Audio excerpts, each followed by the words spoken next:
to welcome informally all participants, both virtually and physically. And I thank you very much for the honor. Thank you. God bless all of you. Thank you so much, Dr. Moise Banere. We can do better. Okay. Thank you. We can deduct from his speech there that the leadership recruitment process needs to be, reviewed, need to be looked into properly and, put into the right perspectives for Nigeria to move from the point where it is right now to the next point. Thank you so much, the convener of the UAC, Dr. Moise Banere, for that. Don't want us to take too much of our time. I want to call on our speaker for the day. The speaker for the day is an accountant. Many people really may not know him as an accountant, but he's an accountant. And of course, he's also a clergyman. He's a pastor. He's the senior pastor of the Trinity House in Victoria Island. He's a youth himself. He was born in 1961, so he's a youth. So Pastor Itua Igodalo is online, and he will be having the floor from now. Can we put our hands together for him? How are you, sir? Well, thank you all very, very much indeed for inviting me to speak at this very, very important seminar.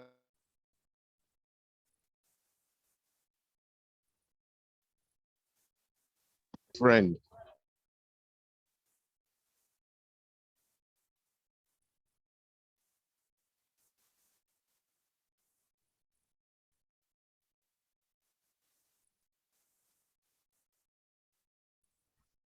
Moise is a lawyer, a great lawyer, and he has been in and out of government, especially with Lagos State, and he understands the issues of government and governance.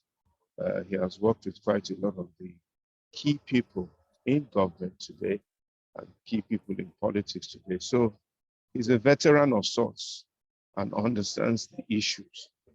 And to see someone like Moise being so determined, being so active, really looking for good governance in Nigeria is something really that we all should applaud and be grateful about. So Moise, my brother, I salute you and I thank you for everything. And I also thank you for your love for myself and your love that you had for Ibidunni, my late wife, and your support for her. And I acknowledge those things very publicly. So thank you for inviting me. Thank you for being in the trenches with all of us that want something good for Nigeria. At great risk to yourself and at great risk to some of your friendships and allegiances. By God's grace, our efforts will not be vain.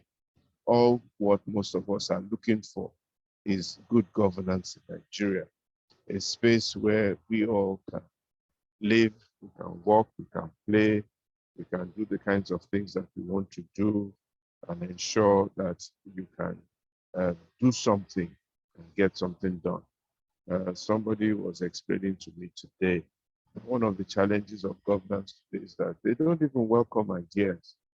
You have an idea, they're not ready to welcome the idea because there's such limited resource in Nigeria. Everybody's scrambling for their own part of the portion. Only the things that they're thinking in their minds that they're interested in. And when you have a governance or a group of people that don't welcome ideas, they're not interested in ideas, it means that generally there's going to be limited progress in most people's, in most countries and most organizations. So we're talking about the youth in politics, the youth in politics and governance.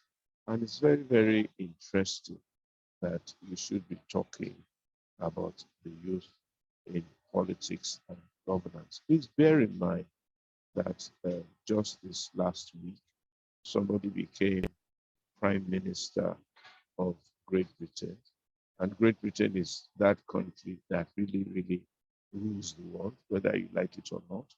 They have been at the forefront of directing the affairs of the world for the past 200 years. Thereabouts. The Queen died recently, And when I was looking at the way they described her, a woman who doesn't pay tax, a woman who is the head of government of about 50-something nations, maybe 14 still today, but in the past, over 50-something nations she controlled. A woman who doesn't carry a passport, a woman who owns acres and acres of land all over the world, a woman who's fed and fed, who seems to have no direct political power, but has very, very great influence all over the place. You know, somebody was laughing and saying the only woman that Trump was quaking under and who got him discomfited. You realize that the British, they're extremely, extremely powerful people, very, very smart. They have directed the affairs of the world. They have influenced the world. The way we dress, even me wearing a tie in Africa's hot sun, the languages we speak, the way we think. One of the things they did was to enthrone corruption and bad governance in Nigeria and in Africa. But then all of a sudden, just this last week, we have a new prime minister, and she's only 47 years old. And the average age of the people, including Kemi Badenoch, a Nigerian by descent, was running for that office, was under 50. Okay, in Nigeria today, you will call them elei, you will call them small people, young people, you call them omode, you call them small children. Even me at the age of 61, there's some circles where they see me and they say, young man, small boy, and so on and so forth. Because you have this array of people. Somebody calls them the class of 66. Patutomi calls them the class of 66. And have been in governance and leadership in Nigeria since that time until now. They and most of their appendages and most of their apologists who have ridden on their back, and they have run Nigeria the way that they have run Nigeria, and they have gotten Nigeria to where it is. And whether we like it or not, it is now time for serious, significant, important, and critical change. And the youth should not just participate in politics and governance. The youth should take charge and should seize the political space. They should stop waiting to be invited to the table, but they should take over the table themselves. Politics in Nigeria has become such a great myth that people who are in it are beginning to make it all their own and own the space, and trying to tell people who are not in it that they shouldn't dare come near it and they shouldn't think about it. They've made it look more complicated and difficult than it really is. And they have tried to frighten people away from getting involved. And a lot of us, myself inclusive, and a lot of the youth who are on this platform, and some in the arena, have been taken up by this. You know, sometimes I joke, even in church, I tell somebody, Excellency, they are going to be governor of so and so, they are going to be president so and so. And they say, Nico, me, how can? It's not possible. No politics, no, it's not for me. I mustn't get there, I mustn't get involved, and so on and so forth. And there's this myth created around politics and the political class and the people leading us, and they've turned it into a club, into an almost exclusive club. And they don't want anybody else to get involved. And even when you try, you make some comments, they come after you, they threaten you, they frighten you, they tell you all.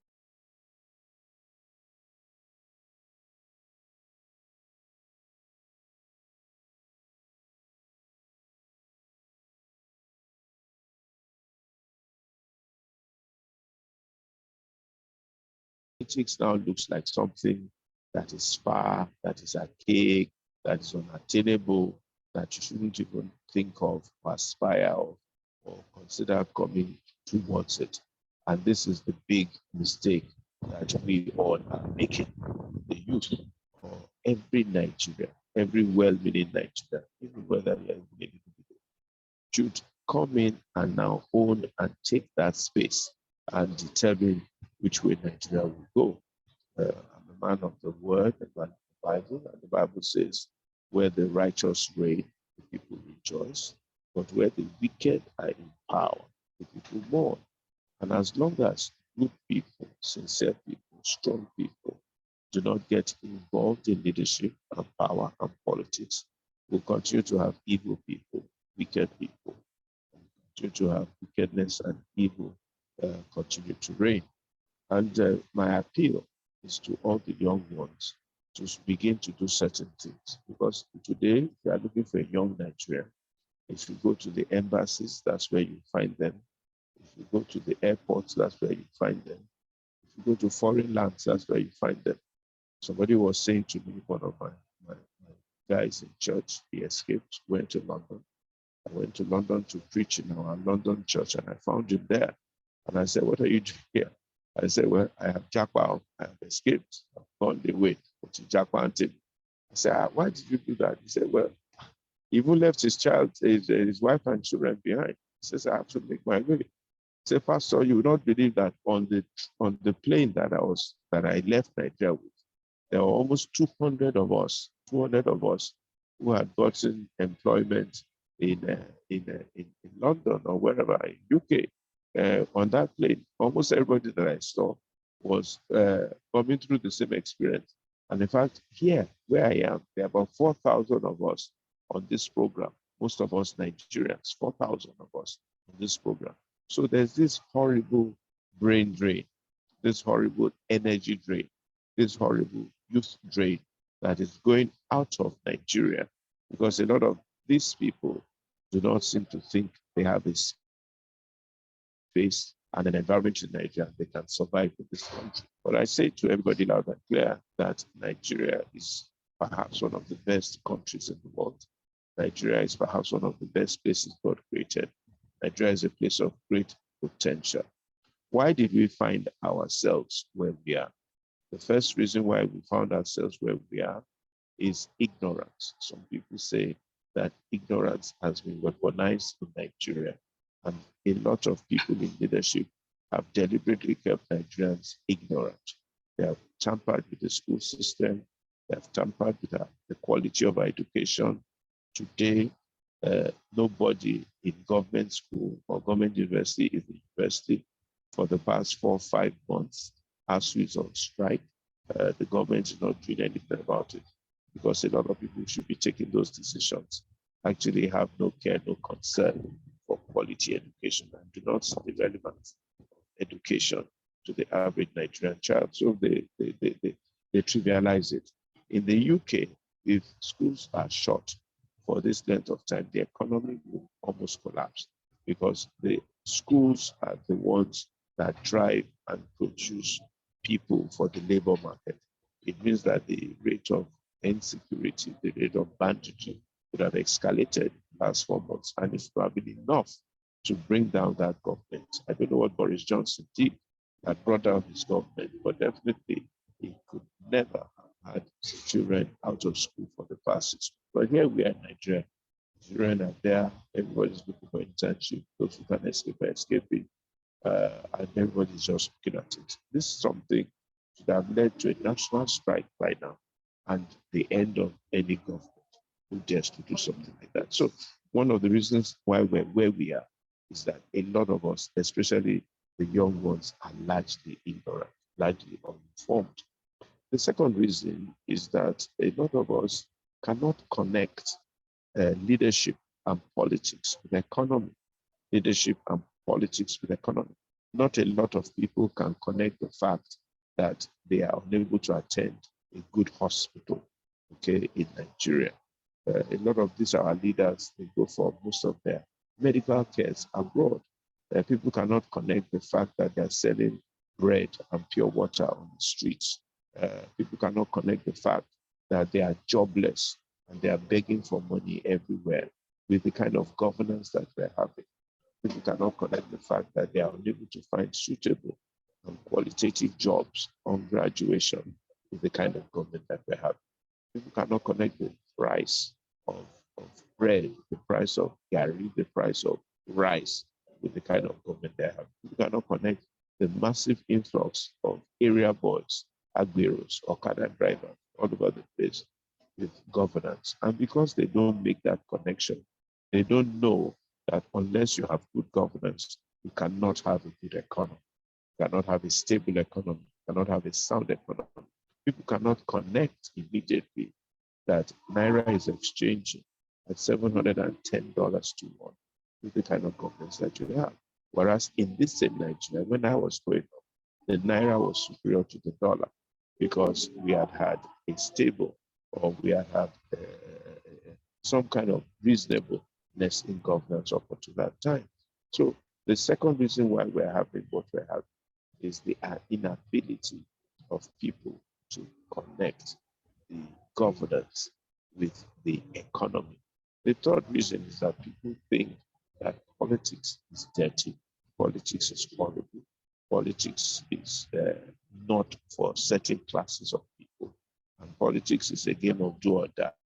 And most likely, if you get into politics, you may end up losing your life or losing your money or losing something or the other, and not be able to cope. It is true that politics has some of these things. It can be vicious, it can be vindictive, and all that. But it is also true that it is the live stream of life for a nation. It is the live stream of life for a nation. And therefore, you cannot abandon your political responsibility to those who are desperate for it, and those who are ready to do or die for it, and those who are ready to exclude you and ready to squeeze the life out of you. You cannot do that. And that also is a bit of a myth, because by the time you do get into politics and you start bearing witness, you will find that maybe it's what you call mahu. There's nothing there. There's no big deal there. You can get in, you can participate, you can be part of it, and you can do whatever you want. And you'll be surprised that if you are learned, you're educated, you're informed, very, very quickly you find yourself in a leadership position, in a situation where people who are not educated, who are not informed, who are not qualified, are the ones taking political decisions for us. It's a chaotic situation. Now, most people are complaining about the leaders that we have that have shown up, or the candidates that we have for elections today. How would we not have those kind of candidates when well-informed, well-educated, exposed people were not delegates to these elections? And even a few of those who were exposed and delegates allowed their consciences to be bought with money. But we don't have this kind of candidates when it's your shoemaker, when it's your tailor, when it's your admin, somewhere or the other, who is a delegate who can easily be captured by a few people, put in a hotel, locked up, given a few dollars, and forced and compelled to vote in a certain way. So by the time your candidates have shown up, a lot of us have appropriated our rights, and we just have to make do with what we find. So what I am saying today is that this must change, and this must really change. And what are the things that I think, from my own viewpoint, to make Nigeria change and we get youth to participate in politics and government? And we're not just talking about youth, okay? Youth is good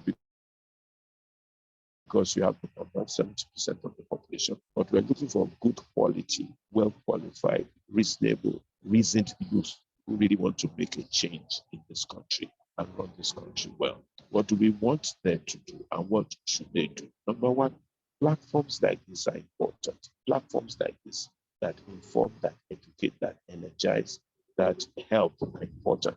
So I'd like to encourage my brothers, and I'd like to show you of my support in organizing as many of these kinds of platforms together to as much as possible, to inform the youth, to inform the people, to let them know that this is possible. Every Thursday, I have a platform at 5 o'clock where I talk to all manners of people about leadership in Nigeria. It is part of my own contribution to inform, to enlighten, and to get people involved. Number two, youth must be bold, courageous. You must be bold and courageous. And that's why I am also saluting our lady, Mrs. Lamidi, who took the gauntlet and took up the challenge and offered herself for leadership And she can tell you, and I know that since then, her life has not quite been the same. She has seen life from a different perspective. She has seen that it is doable. She has seen that it can be done. So my appeal also to every person is to get involved, register for a political party, get involved in politics at the local level, be one of the experts of the political party. Let your voice be heard. Let your opinion be known. Be courageous. Don't be afraid. Don't be afraid. It's a pity that NSAS truncated or was paused, and I don't say it has ended. It was paused the way it was, where a lot of young people lost their lives. And it is part of the design of government to frighten people. It's because they know how powerful youth can be that they decided to go for their jugular and frighten them. So I want them to round themselves up again and take up their courage, and not be afraid. The Queen of England died. She was the most powerful monarch in the whole world. After 96 years, she died. What that tells me is that there's nobody that's invincible, and everybody's just a human being. Everybody's just a human being with human flesh, human fears, human anxieties. Indeed, they may control some resource, they may control some people, they may have influence over certain things, but it's only for a short while. After a short while, time, age, situation, circumstance will catch up with their humanity, and they will find out that only but human beings are there. So we should not be afraid of a man who cannot take your life or destroy you, but be afraid only of God, who is in charge of all the affairs of men. So we should speak to ourselves, we shouldn't be afraid. We should be ready to bear the little inconveniences that will be there for a season. A friend of mine had been badly treated by one of the governments, I will mention his name. And he says, okay, well, there's no problem. I think we wait for 8 years. We wait for 4 years. If they come back after 4 years, wait for 8 years. After 8 years, the law of Nigeria says they can't come back. Then we will start again. So everything is a function of time. And let nobody be afraid. Let the youth not be afraid. Let them be bold. Let them be courageous. Number 3 is that let them organize themselves. That people like Banky W, I think is going to speak later on. Lamid, she's going to speak also. Let them organize themselves. Let them get organized. Let them come together. Let them know that Nigeria is theirs for the taking. Nigeria is really theirs for the taking. It's an open space. The virgin land is waiting for people to come in and take Nigeria. Okay, there's a space, there's a vacuum, there's a lacuna. So let them organize themselves and let them be serious. One of the challenges of the youth is that they're not as serious as they should be. They're not as focused as they should be. They're not as determined as they should be. They're still going up and down, trying to enjoy life and do all the small things, entertainment and all the things and that. No, they should get serious. This is their life. This is their destiny we're talking about. This is the economy that we're talking about. They have a bigger stake in Nigeria, and they have a lot more to lose in this Nigeria than people, even like myself. And any fight that we're fighting now, we're actually fighting for them. We're actually fighting for them so that they can have a better life. So they should organize themselves. They should get into these parties. They should infiltrate these parties. They should get there. They should take charge at the local government level, at the ordinary level, at the ward level. They should all go there and take ownership of these parties and make sure that they can control these parties and get involved and begin to influence things and so on and so forth. So they should get organized. They should speak to themselves. If any one of them now doesn't have a PVC, then that person will get whatever they deserve. We've been shouting, go and register, go and get your PVC. They must all get this PVC and all that. If all the youth today decide to vote in a certain direction, that is the direction Nigeria will go. And they vote and they sit at the polling booth, they protect their votes, they make sure that nobody steals that. That is the direction Nigeria will go. So they should get organized. They should get organized and they should know that they want. The 4th thing I'm going to say, and I'm going to stop here, is that they themselves should know good from bad and bad from good. Okay? They should be ready to make the sacrifice for good so that good can be enthroned in Nigeria. Make the sacrifice for good, not for self, not for their own interest, for Nigeria to be taken over. Some of us have to make sacrifices for Nigeria, not for ourselves, to say, you know what, it doesn't matter if we do not benefit directly from what is going on, but what is important is that Nigeria benefits, that Nigeria gains, and that we have good governance in Nigeria. What is killing Nigeria now is that everybody is looking for what is in it for me, what is in it for me, what am I going to gain, what am I going to benefit. Some of us need to do this thing and walk away.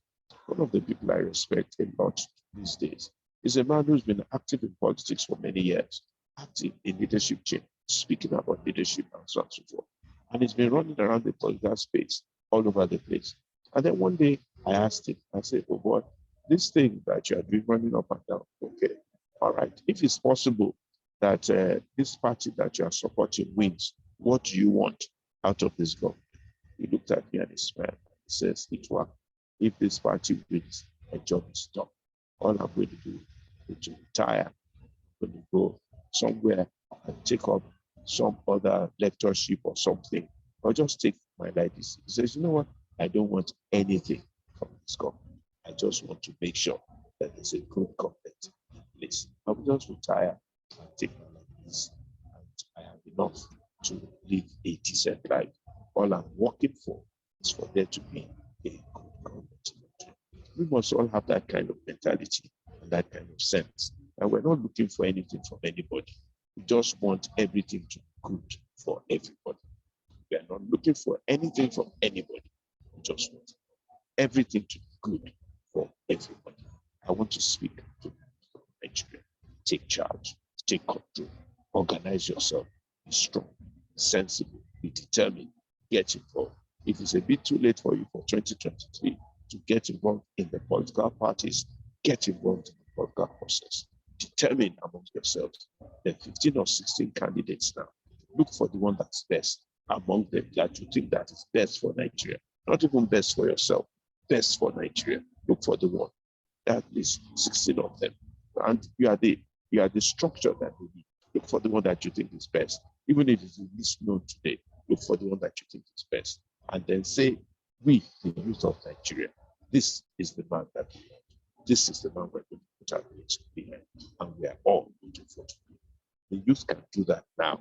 It's not too late for them to do that now. Organize themselves, run their conferences, evaluate all the political actors today, invite them, speak to them, question them, interrogate them, and then agree among themselves that this one, maybe it is Louis, for instance, if he has been running for office, this one, that nobody knows anything about, that people think is incompetent, that people think is unknown, that doesn't have a shish, doesn't have 2 billion naira to spend, is the one that we think is best for Nigeria.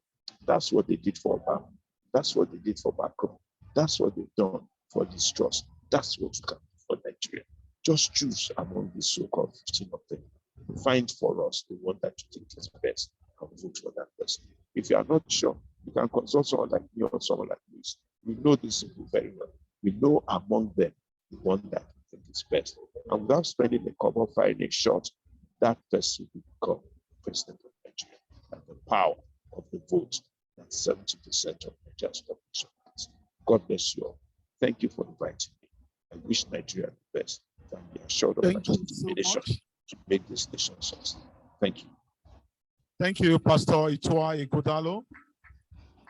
We can do better. We can encourage him. It's not easy to speak for that long. Oh, I'm sorry. I spoke for too long. I'm really, really sorry. I did ask Louis, how many minutes do I have? And he says I can speak till tomorrow. But you see, I have spoken from the heart, and I hope you'll accept it like that. I'm really sorry if I spoke for too long. I'm sorry. Yeah, we could see it on your face, and we know this is what you do regularly. It's not a strange thing to you. Thank you so much, Pastor. We can encourage him once more. Thank you so much. Thank you.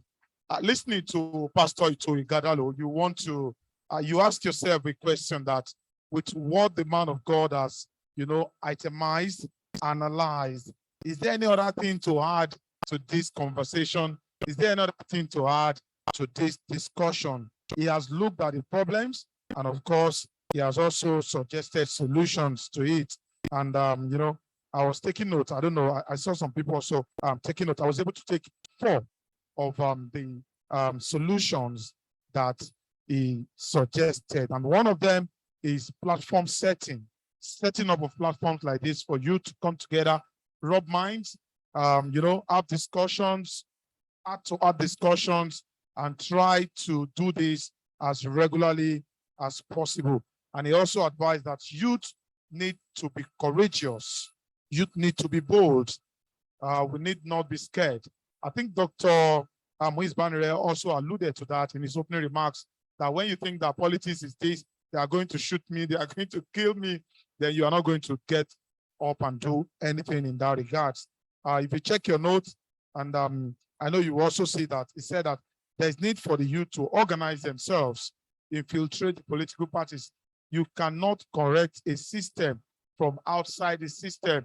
You have to be part and parcel of that system to, get the correction done. And lastly, he also mentioned that you need to know the good from the bad and be ready to make the sacrifices, so that it's not just about age. When you get there, you don't want to continue what those people you have always complained about were doing before you got there. Thank you so much, Pastor Itua Igodalo, for that. I think we need to get all of our speakers one after the other to create context for this conversation before we go into interactions with them. But before I call on the next speaker, I want us to place something in a context. Who exactly is a youth?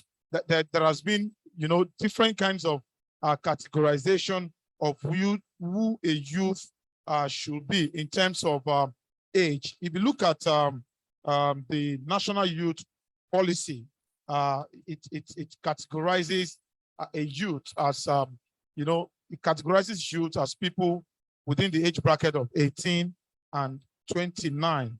18 and 29.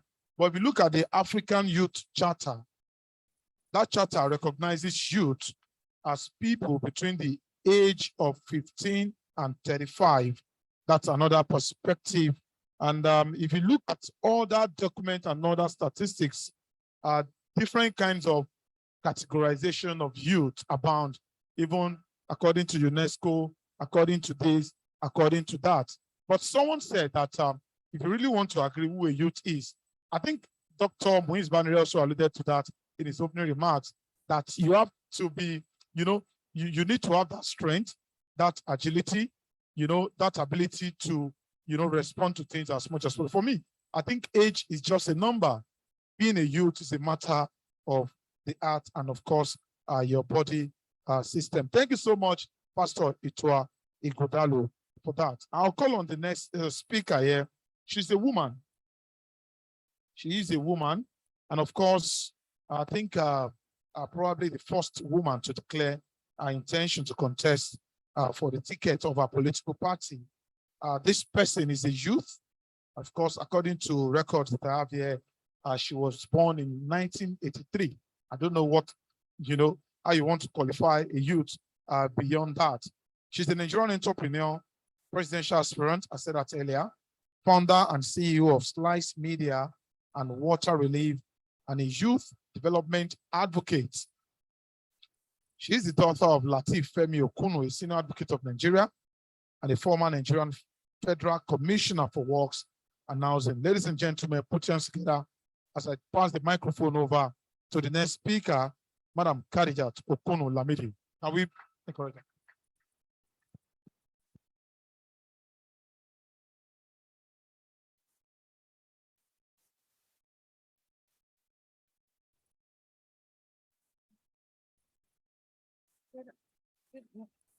Good morning, good afternoon, everyone. Thank you for having me.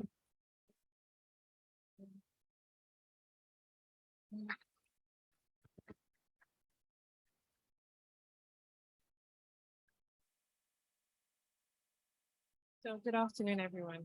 Again, thank you for having me here. It's always a great pleasure to be invited to speak at anything that has to do with youth participation in politics. I have had to go through the same personal developments and growth that many youth have to go through now. It's a matter of urgency. And so we have to grow almost at the speed of light to accomplish some of the things that Dr. Moise and Pastor Itoa have spoken about. It's important that we take charge. I think that's the most important thing that we have to do as youth now. We have, earlier in the day, the first presenter spoke about the lack of mentorship in politics and in youth governance. And that's really the case, I believe, because even in business, when you start a business, when you're in school, you always find a mentor. You hear people say, I need a mentor, I need a mentor. The mentor puts you right on everything that you're supposed to do and how you to move. I had mentors along the way when I was growing up, apart from my family, my father. But in politics, however, it seems like the waters are muddy. They muddy the waters and then you think that it's deep. But the waters are actually shallow. When you step in, it's actually not as deep as it makes people believe. It's all make-believe. It's important that we not be scared by the situations that we see and ensure that we do our own parts. So even though I was supposed to be a panelist, I guess, let me talk about a few things. Education. That's one of the most depressing parts of our country right now. The reason why I can do this and stand here is that I had quality education. That's the only thing my father owed, my parents owed me, because education gets you through everything that you need in life. But where our youth are disadvantaged, but I don't want to call it a disadvantage anymore because we have the internet, we have technology, and we have to use it to our own benefit. There's nothing you cannot find online. There's nothing you cannot find, in the technology space. However, listening to a program recently, and the program talked about subsidy and how 1 month of subsidy that we use right now can fund the education in Nigeria for 2 years. I think it's something that we need to look at. I think it's something that we need to highlight, because we should be able to take austerity measures, a little sacrifice for the better good. If you are able to use the subsidy, so the people in government, I hope, are listening. Subsidy is something that we can let go of for the education of our children for 2 years to be able to fund it. I think it's something to talk about. Then the second thing that I want to speak about is what leadership looks like. Leadership is not one way. Leadership is not somebody in Babariga or somebody in Yoruba and Gili. That's not generally what leadership is. It's not something that you are a leader in everything you do. In your household, you're a leader. In your community, you're a leader. In your church, in your mosque, you're a leader. So it's not left to a certain few. Even if you're leading a pack of 10 people or 5 people, you're still a leader. And your voice is really needed. So it's important that we start getting into these spaces. Then people also talk about money in politics. Yes, money is important, no doubt. However, it's not that important. It's not as important as we make it look. There are other things. The difference between what we have as youth, as 60% of the population, is that there are things that the older generation require. If an older generation is going to run a campaign, who are they going to run it on? It's the youth. They're going to say, okay, oh yeah, you have to run this campaign. Let's move. It's the youth they need. It's the youth power. It's the youth agility. It's the youth movement that they require. And all they offer you is money in exchange for everything that you look at. The technology guys, look at the people who are going to stand in the sun campaigning. It's the youth they require. But if the youth decide to use their own capabilities for themselves, then we don't really require money. We don't require money, that much money at all. We are the ones going to drive it ourselves. You campaign yourself, you wear your own t-shirts, whoever you feel is your candidate, you wear their t-shirts, you wear their cap. If 60% of the population needs it, where do you need billboards? You don't need billboards. You're a walking billboard. You don't need to pay millions of naira for a billboard. So there are so many ways around running a campaign without spending billions of naira. Then talking about delegates, you know, the system that we run is still a system of delegates. And it's very important when we talk about how delegates are picked. Recently, I heard everybody wants to be a delegate now, but we cannot want to be delegates because we want to go and get money at the convention. That cannot be why we want to be delegates. We will have to be delegates because we want to go and make our voice heard. When you're sitting in your house and you say, you know what, I think I prefer this candidate, you need to go to the convention and actually vote for the candidate. You shouldn't go to the convention saying who is the highest bidder. No, that cannot be a strategy. So the way to go about being a delegate is that every political party has wards, and there are wards in every local government. So what we have to do is you first have to join a political party. I'm a member of the SDP, proudly. And I would, one of a very good reason for joining that is that we understand that we have to have a new, what do we call it? A new third force, yes, part of the third force, because not one party can do it by themselves. We need a grand coalition. What we have now is one party taking all, and there's many disillusions. So we need many more on the table. So there have to be coalitions. But you have to join a ward. You walk into the ward, and every local government has many, and you walk in. But when you go in there now, I can guarantee you that you're going to have 10 people: the chairman, the vice, the woman leader, the treasurer. The chairman is most likely the bus driver. Laro, he will go and do bus driving. In the nights, he's the chairman of the ward. That is who is going to determine your delegates when it's time to choose those delegates. And that person can be used whichever way he wants to be used. But if 10 new people, 10 educated, very vibrant people walk into that ward and join the party, you become the majority. And then you decide who goes to represent you in Abuja or wherever it is that you're doing the convention. And that is how different wards, you take over different wards and you decide your voice will be heard properly. Not money heard, but your voice will be heard. So that's one way I think is very important. If you haven't joined a political party, I think you're part of the problem. There's nothing like standing on the fence or being indifferent. No, right now, choose a side. You have to join a party. It doesn't matter. Don't feel intimidated by somebody saying, oh, don't join this party. Join the party. If you cannot stand behind your party, then you are in the wrong party. Just join a party. It doesn't really matter. Then when you talk about violence, that's another thing in politics. You need to understand that also there's no monopoly on violence. When people say, oh, they'll do this to you, they'll do it, it goes every way. There's absolutely no, there's no monopoly on violence. Yeah, so these are some of the things that I think were some of the touch points that made me say, you know what, I'm not just going to sit back and watch things unfold. I want to be part of this new emergence of the Nigeria that we have our dreams. It was not an easy decision to make. It was a lot of sacrifices, you can imagine. My business was hit, everything was hit, but it was something that I decided, if we're going to make a change, women's voices need to be heard. Men, most times, I think you're very focused on putting food on the table. But the women are able to tell you, you know what, I'll make the sacrifice for a while for the better, for the future.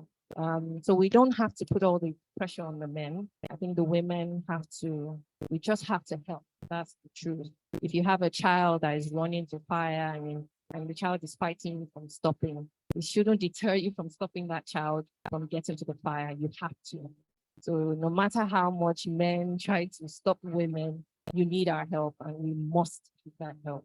So that's basically why I got in here. So thank you again for inviting me. Thank you so very much for that. And I love those touch points. And, you know, I was also taking notes. Thank you so much.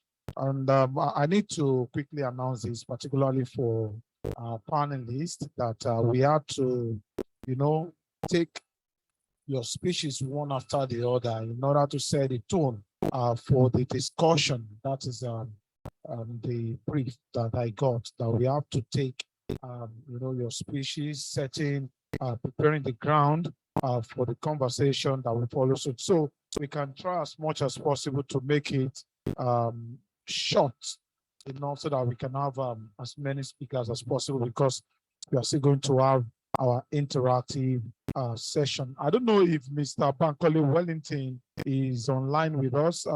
Technology, is it there with us? Okay, so it's not there. It's not there. Okay. All right, Mr. Sharif Adekoya, is he online? He's also one of our panelists. Can you check for us? He's not there. He's not there. Okay, we are still waiting for them to, log on and join us in this conversation so that we can have a robust interaction at the end of the day. I'll call on another panelist of ours who is here with us, and he's a very young man and very tech savvy. He's educating, mentoring, and empowering young people and children on leadership for socio-economic growth and development in Africa. He is the team lead of transbay.com, datavault.ng, and Young Protege Leadership Foundation. Ladies and gentlemen, Toby Akineke.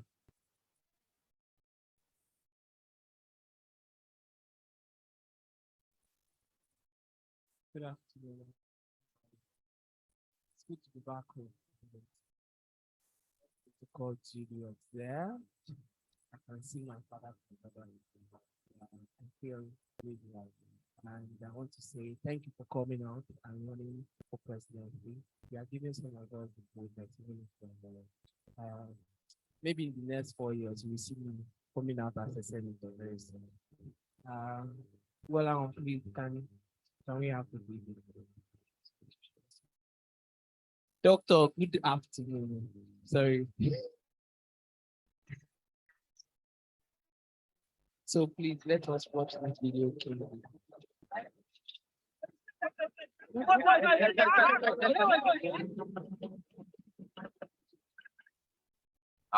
Sir, actually उस बार car का इंतजाम किया है।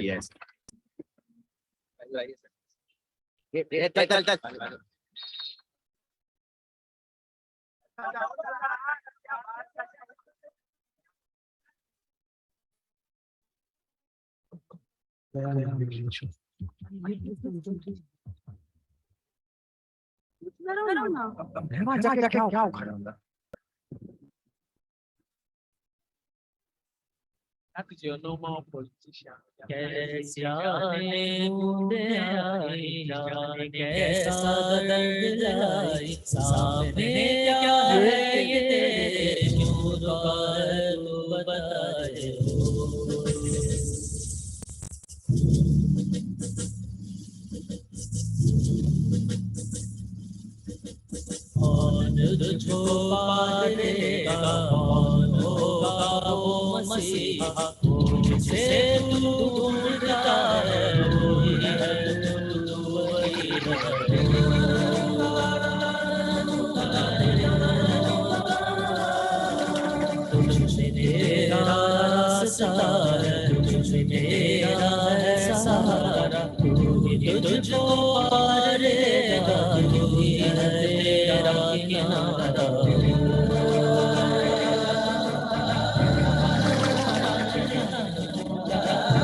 Who is the leader in that video? Is it the politician? Is it the police? Is it the young boy?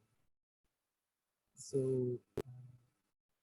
I will ask, let me first of all greet my mentor, Dr. Moise Banner. Thank you for giving me all the opportunities in this world to grow under you.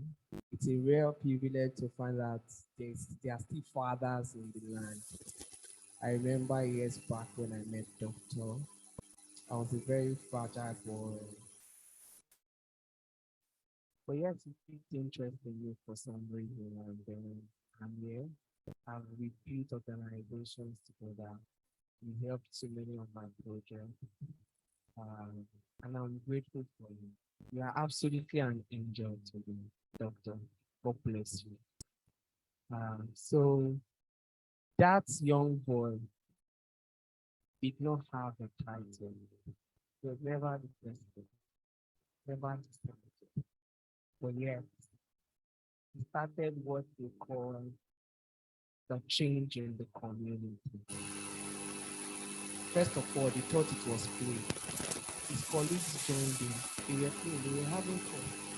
People were playing, they will normally mock them. They are playing in the rain. But that singular opportunity of stepping into the rain and just using your hand. So I challenge everybody in this room today. Step out in the rain and push. Just step out in the rain. By God's grace, these 3 days time I'll be 21. And they have been telling me Nigeria will be great. Nigeria will be great. I don't know when Nigeria will be doing. But I found out that it is a gig song. All I just have to do is fix my own part. Why not fix your own part? Why not fix your own part?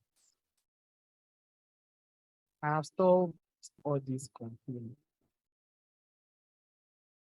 I don't want to complain again. I've just written a people. I've said, young people, both online and offline, let's do community organizing.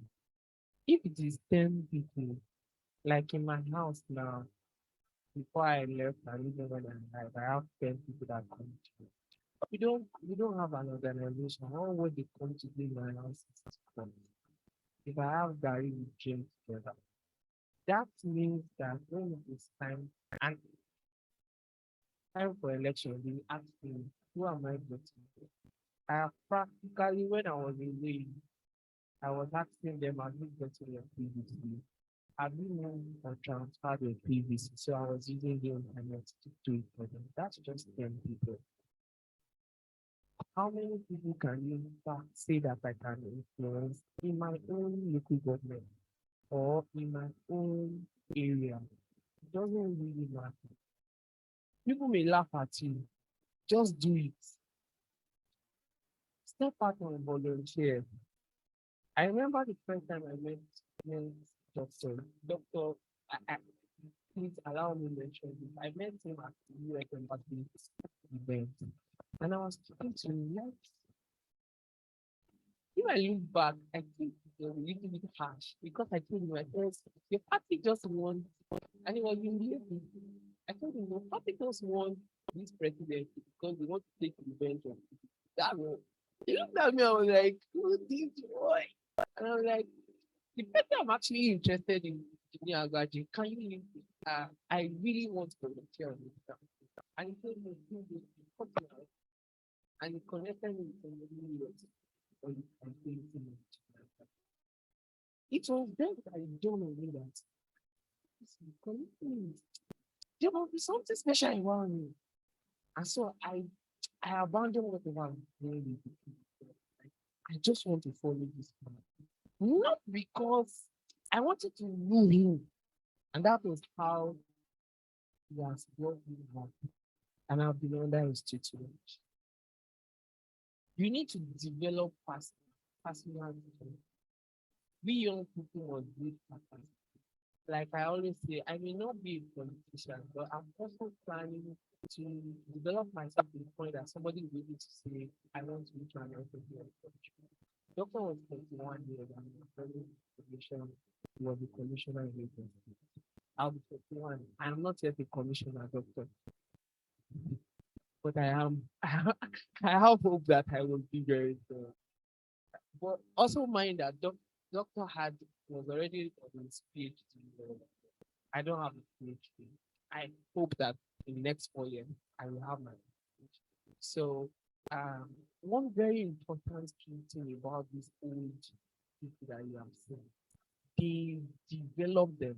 We young people, I'm sorry to say, we are we have liability in terms of trying to drive ourselves to get to education. And education is free on the internet, as I said, but you really dig deep to get to the place of competence. It's not about just getting the knowledge, it's about getting to the place of competency. And that's a very different thing. Make use of your social media. We have social media. Don't just post food. Don't just post snaps. Be deliberate about and intentional. If you go to my Twitter, you will know who I am supporting for the person. I am an obedient and newspaper. I am not standing on it because I feel that we need a short form. We need to make a statement to the existing political structure that it's a statement that it's not only two of you. If this next party doesn't work, we move to the next party. That's the statement. The moment we can make that statement and say the power belongs to us, and that's why for Osun State, I really love what happened because it was a statement of we own the power. Once we can tell the political class that the power belongs to us, they will give us the respect that we have. We need to get the power, that respect back. And that is what I intend to drive out of this conversation. That power belongs to you. That power of voting, that's your turn. It is your power. Don't sit on the fence. Test it, like we used to say, test it. If you are going to support him, test it. If you are going to support Atiku, test it. If you are going to support Peter Obi, test it. Don't stand on the fence. Don't come up telling us, stand straight. Me, I'm obedient. I'm not hiding. Make your mistakes and forgive yourself. As young people, you make mother you your doctor. I made a lot of mistakes. I remember when the doctor said they are not small. This is over to Jali. What you must suffer for you build yourself. And those were the things that made me. And lastly, I will say, act now and talk later. Let's forget all this. Pastor Ichon, I want to say thank you for coming. I'm really grateful. I actually brought a plaque that we were supposed to give to your wife when she was alive. Is here live with us here. The group will find a way of getting it to you. Thank you so much, and God bless everybody for coming. I look to engaging everybody. Thank you. Thank you, Toby. Thank you so very much for that. Brief and straight to the point, coming from a youth himself. Okay, I've just been informed that one of our panelists has just joined us and is online. So we quickly take his own statement before we go into the interactive session proper. That's Mr. Sharif Adekoya. He has an extensive experience in the field of brand, marketing, and communication strategy, with expertise in the application of data-driven insight to the creation of customer-centric solutions that boost productivity across an organization's entire ecosystem.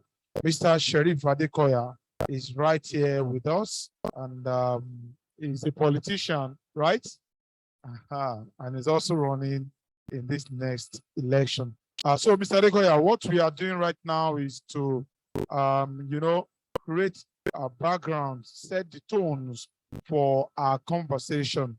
Every other panelist has taken their time to do that, and it's your turn. We want to hear from you a summary of what you make of the participation of youth in politics. What are the problems? What are the solutions? How did we get here? How do we get out of here? Ladies and gentlemen, I present to you Sharif Adekoya.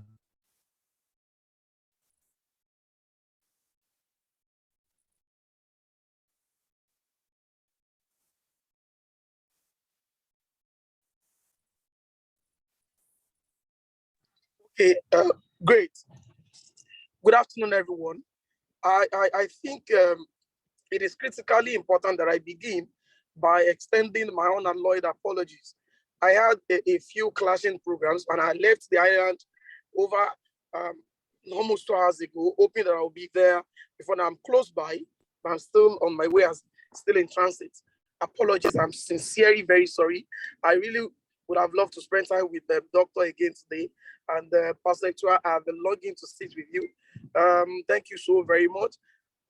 Well, it is a multi-hydrated question. Sometimes some questions are flat and never as flat as their response as the thing to say right now, we're on the plane where all of our worries are converging at the center, and that center is not holding. So where is that center? The center is what we are supposed to have inherited from generations before us.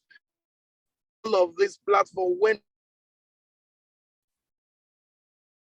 be a center space where the best of mind come together to deliver the best of their and have a common or shared goal that delivers extensive development. But the reverse is the case. So it becomes a territory where people with competence, especially the young ones with competence, are alienated. And when they see you, you are labeled a bad person, you are labeled a bad influence. Our political terrain has not in any way, especially the last few years, been entertaining or accommodating. So it becomes super difficult for us to bring the best of our brains and capacity to the table. So I have a background in data analytics. I have a background in brand and marketing communication. So I understand research and the feel, the pulse of consumers, just like the pulse of electorates. So on the platform of Nigerian political scene, what we have seen so far is not in any way very encouraging. We've spoken about not too young to rule, not too young to lead, and all of that. On paper, yes, it's been passed to law. On paper, a lot of governments, states, local government, and the likes would say all they can to convince people their government is youth-centric, is youth-focused. But when it comes to practicing it, they make it super difficult for you to participate. Number one thing that we have seen is our politics has gone to be super luxurious. It is very expensive. It is beyond what you can work, labor, and say you want to venture into politics, unless we want to keep lying to ourselves. And when I find myself on platforms like this, I think it's always a good time for us to pour our mind and say the truth as they were. Yes, I am a member of the ruling party. The wars of Nigeria never started on us. It started way before us. And let's be there. We've done the little we can do, but have we done enough? That's a question some of our leaders need to answer. Now, bringing that back to the center space of this discussion, is the youth participation in politics encouraging? Is the terrain allowing for the best of the young minds to get into politics? Maybe no. Maybe no. Maybe no. Because if you claim to be a straight-minded young man, how do you pull together 15 million naira to run for state assembly? Or more to run for House of Representatives? Why? Because you need to buy the form. The process in itself is expensive, and the structure, the political structure, lies on the hands of those who mostly do not understand the dynamics of development. Yes. So now, the other flip side of this worry is that the bulk of our youth, we are actively vibrant online and on several platforms when it comes to talking about politics. But do we really participate in politics the way we should? Do we really place the best of our resources, our strength, our energy on the desk? No, we don't. What we do is we write articles, we comment on Twitter, we post pictures and protests on Instagram, and do all of that. But the structure that's usually in store or gets you an aspirant to become a candidate, how many of us, or how many young-minded, futuristic-minded person do we have on that table, around that circle? Very little or close to none. So when I do not have people who share my likelihood of alignment then I am raising against those who see me as a threat. Definitely, how do I then win the ticket from such a bunch of people? So I'm not saying all of everybody on the party structure is bad, no, but most times they do not speak the same language. They do not, the affinity between you and these people super white is not something you can. If I have a young man who is a party secretary for my constituency, or a young man who is the organizing secretary for the state, a young man who is futuristic as the secretary of the state, all of these people with their portfolios and their mindset and their credentials would say, and they see through the thick and thin of my pocket and say, this guy is young. He definitely cannot become our next assembly. Because most times I tell people, you only get to attend interview and defend yourself, but you surely would miss the recommendation when you don't have people on board to represent you.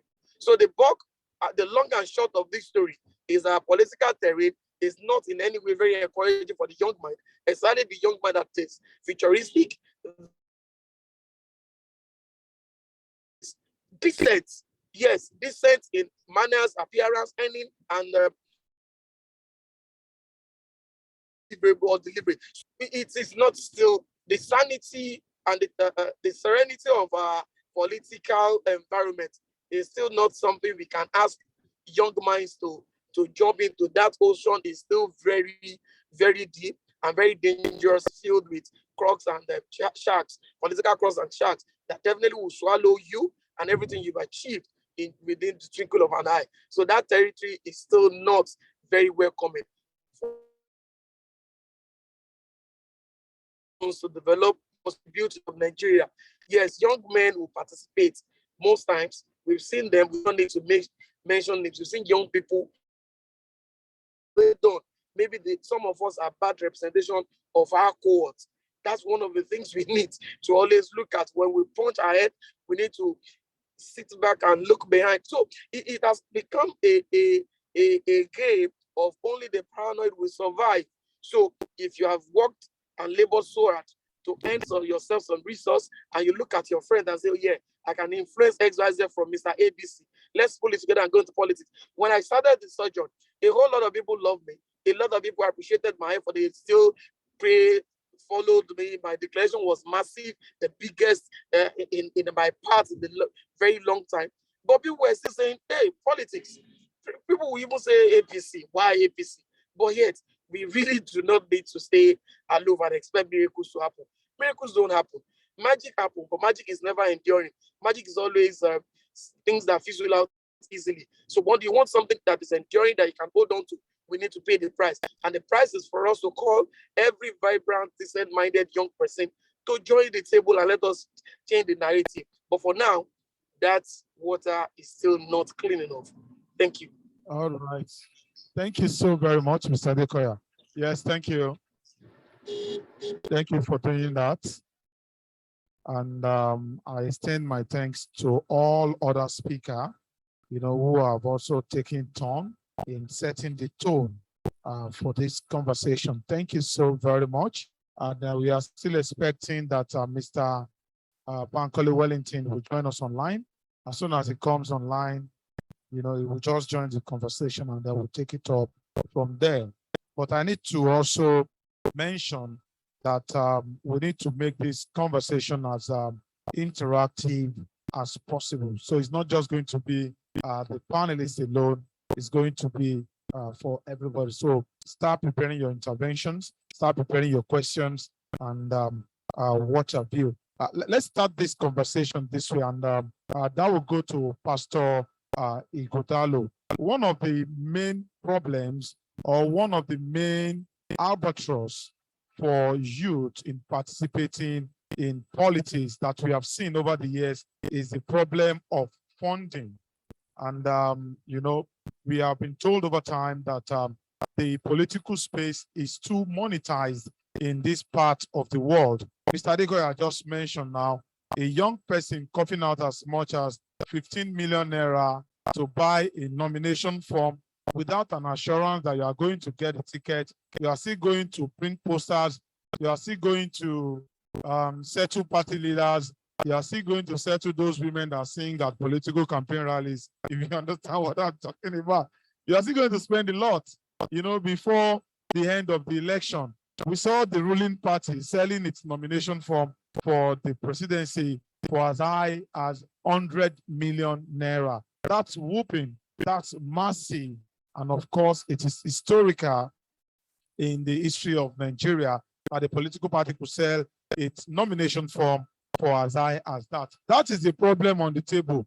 And of course, it's one of the biggest problems that distracting, or how will I say, discouraging youth from participating in politics. How do we solve this problem, Pastor? How do we address this? How do we solve it? Thank you very much. Thank you very much. It's a very good question or comment. And I think it speaks directly to the fact that a lot of us have not been actively involved in this political process enough. First of all, I think it is horrible. I think it is abusive. I think it is irresponsible for any party to be selling its ticket or whatever it is, or nomination forms for as high as 100 million naira. Clearly, the message they are sending now is that if you are not a multi-billionaire, okay, if you have not stolen money, if you have not committed some kind of atrocity or the other, you shouldn't aspire to the presidency. Because I don't know how many people who are good people that will have that kind of money just to put down for a nomination form, or will be able to go around begging people to contribute for them for that kind of nomination form. I think it is totally preposterous, outrageous, and one of the things that is destroying the fabric of Nigeria. Okay, I don't know where anywhere else in the world they ask for that kind of money for you to want to offer yourself to sell.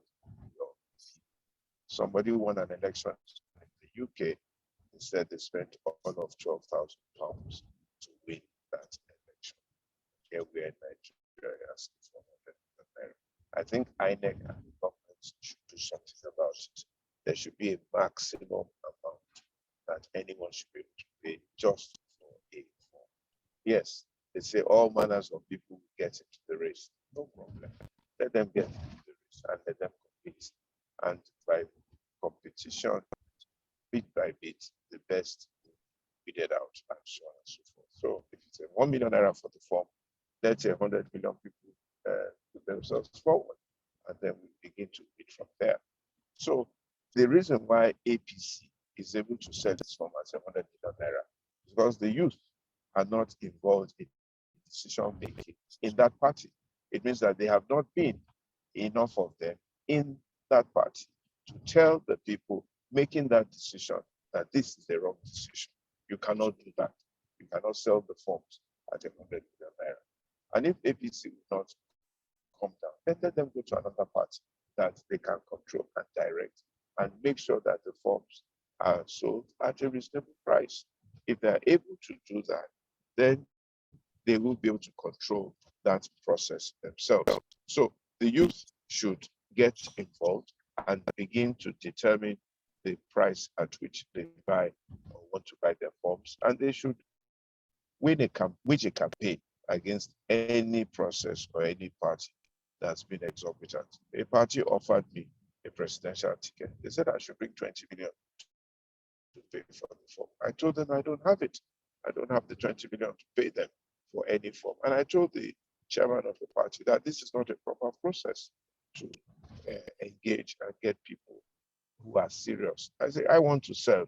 I'm not going to steal money. I've not stolen any money. Why would I pay 20 million for that? If I'm paying 20 million, it means that as soon as I get into office, I'll first of all collect my 20 million back. And that is what they say. So if we are involved, so I told him, okay, and because of what I told him, he was able to say, okay, let us make it reasonable. Let us bring the price down a little bit and this and that, because I was involved and I was able to influence it. So we should all get involved. We should all influence people and tell people that this is not acceptable. However, let us note that politics is not inexpensive. You still have to print posters. You have to go from word to word. You have to go here and there. But honestly, by the time you've been able to pay for your own form, you've put yourself forward. If the people see that you're serious, then bit by bit, there'll be donations coming forward and all that. But then part of what we should do in Nigeria is to change the electoral laws and the electoral process completely so that it is not so expensive to run for office. Liz Truss is the Prime Minister of England today. I don't think she spent up to £1 million or £500,000 running for that office. She campaigned in her ward. She became an MP in a little ward, got into parliament, made her contributions in parliament, and bit by bit rose up the ladder of the party until she became the Minister for Trade and Investments. And everybody recognized her leadership qualities. And among the party members there, they voted her leader of the Labour Party. It was not an expensive thing, and it threw up a good quality material at the end of the day.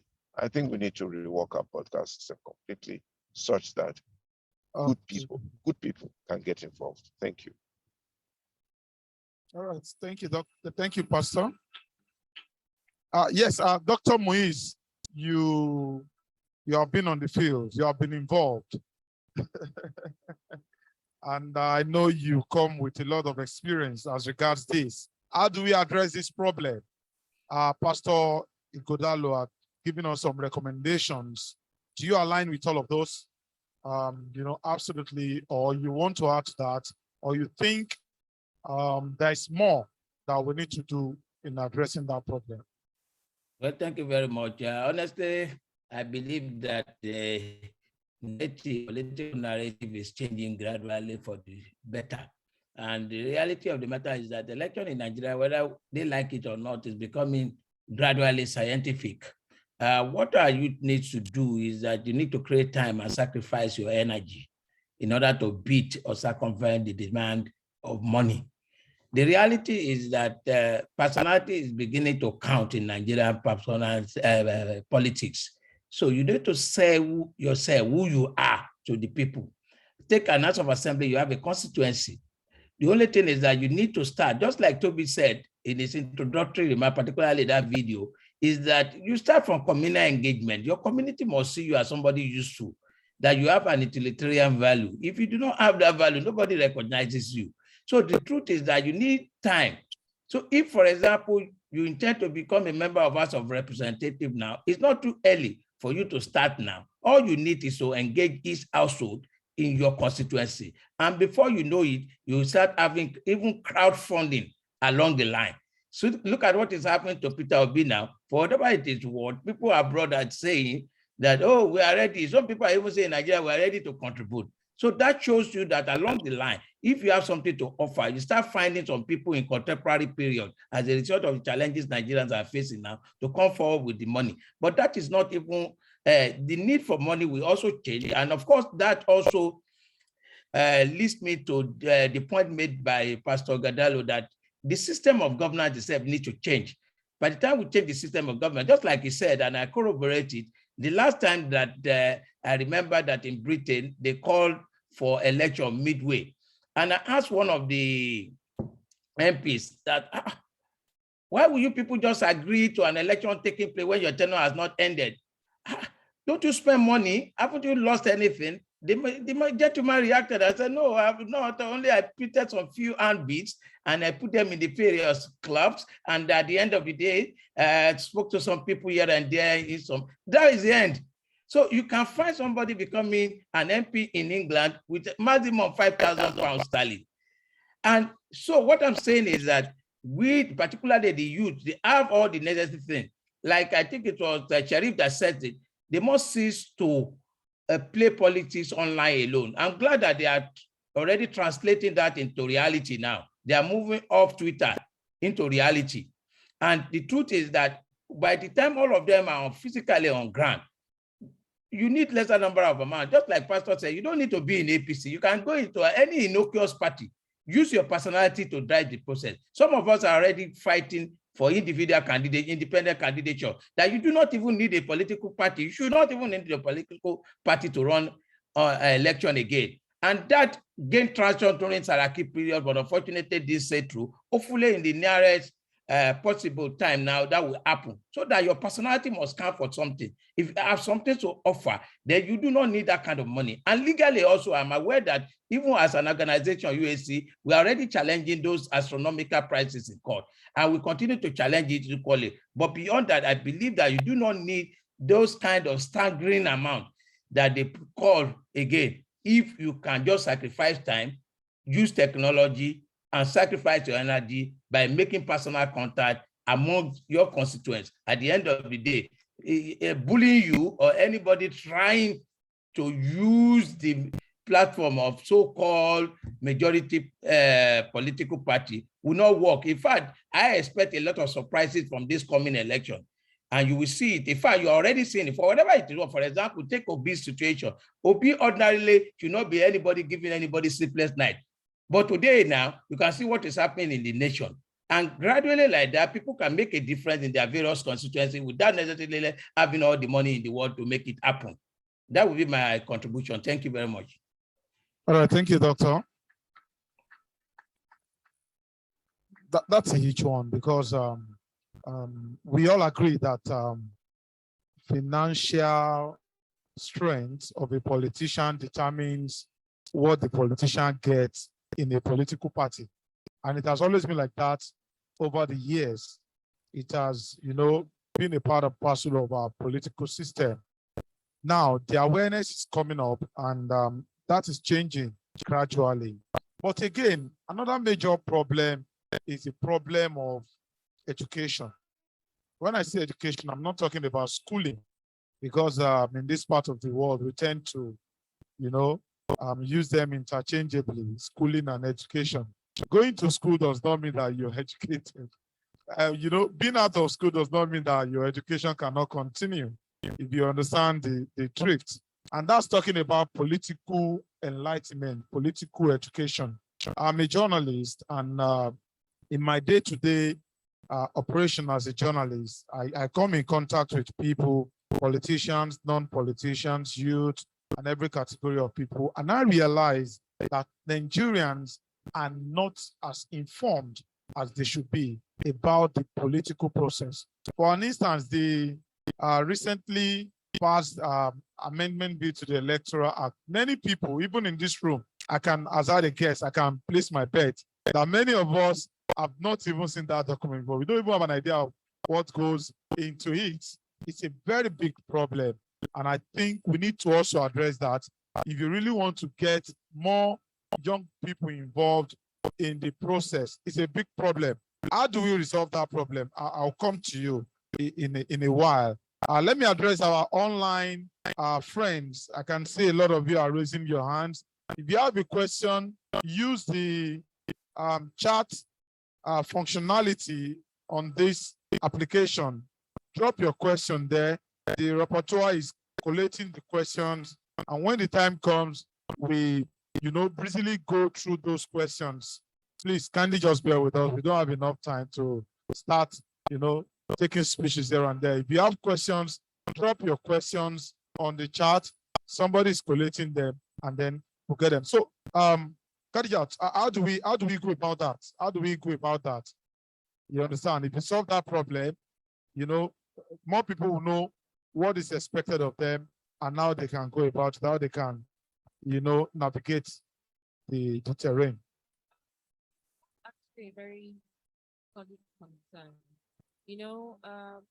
When this was part of my need for getting into the space, when I declared to run, I declared as an independent.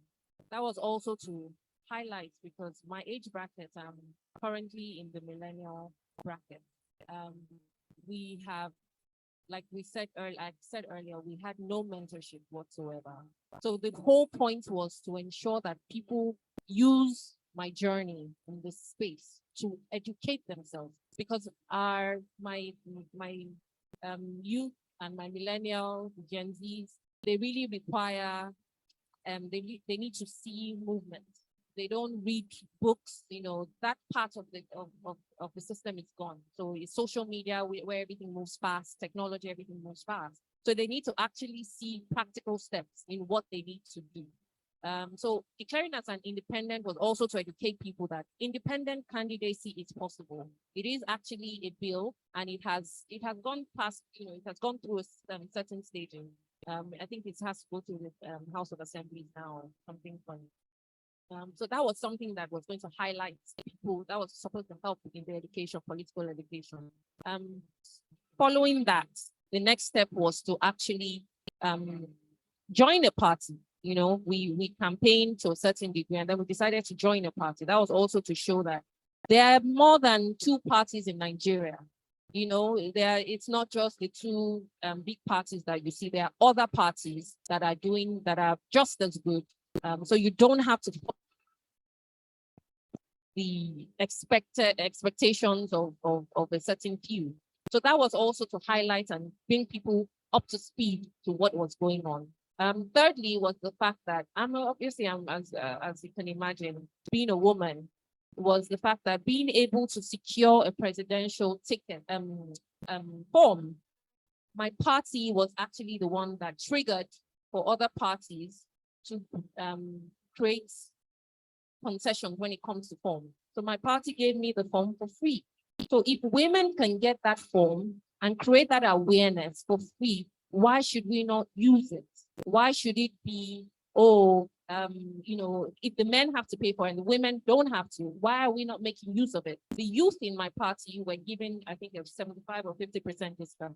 After my party did that, the other parties followed. Sorry to cut you. So that means that the financial problem is not really a problem in that regard. But it has always been, but the two big parties don't let people understand that is a possibility, because they lead the conversation. They lead in what we think politics is in Nigeria. It isn't. There are other avenues. There are ways to go around it. It is actually, I told you, the water is not that muddy, and it's not that deep.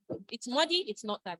Now, the whole point of joining it was to demystify the system, and I think we did that just well.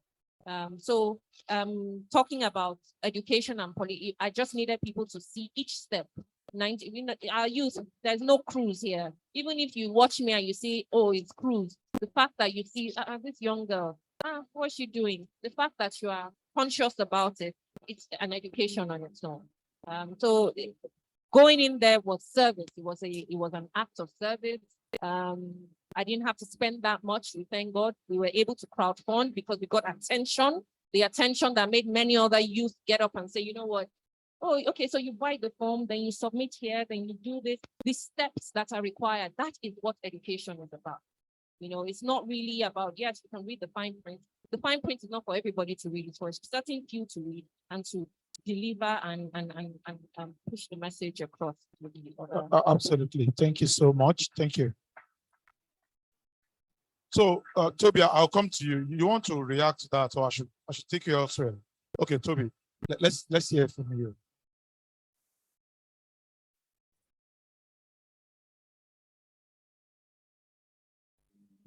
So I'll bring the religious side to it. The church and the mosque has a lot to do in educating people about politics. Pastor, if I am right, power is so important. Politics is so important. They're all across the Bible. I find it very interesting that every time that God wants to save the Israelites, he brings a young man into power. Or a woman. Sorry. In the house, thank you so much. In the case of Esther, she came into Ashura's palace. In the case of Joseph, he came into power. In the case of Nehemiah, all these people were under tape, and it was because, and I'm speaking directly to the church as a Christian, and I'm also speaking to as many people who are Muslims here and are clerics. You have a very big role, especially for the next election. We need to galvanize. The people trust the voice of their pastor and imam. We should stop lying to people in the church and in the mosque, especially. We must speak truth to people and tell them who and who are we seeing that is the way. And it is high time that we take it and we take it out and educate our congregation. I am from a church. My pastor is Pastor Sam, and he has been doing a lot of work around politics. In fact, in my church, we have a PVC stand where you have to register as a voter. If you are not registering as a voter, then you are not a Daystar member. And I think that is one way that he has pushed so many of us, his members, to go into politics and to be active in our community. I want to say that the church and the mosque has a very big role in politics, politics, advocacy, and education. Thank you so much. Thank you, Toby. So religious organizations have a role to play in all of this because many people believe their pastors and their imam more than anything else. So religious organizations need to do that. And of course, as a matter of fact, the education should start with the religious leaders because I'm sorry to disappoint you. Some of them also need political education. It's bigger. It's a problem that is bigger than the way we are looking at it. And if that problem is addressed, a lot of other things that appear like problems, they will be resolved naturally. Thank you so much. And for an average human, survivor comes first. Survivor comes first. And that survivor has, taken a lot of us from where we should live ordinarily to a place where we are living presently to seek for a means of, of living. And I'm talking about, let's take Lagos for an instance. Most people in Lagos right now, most young people in Lagos right now, they are not originally from Lagos. We all migrated from somewhere, to come to Lagos because of survivor first.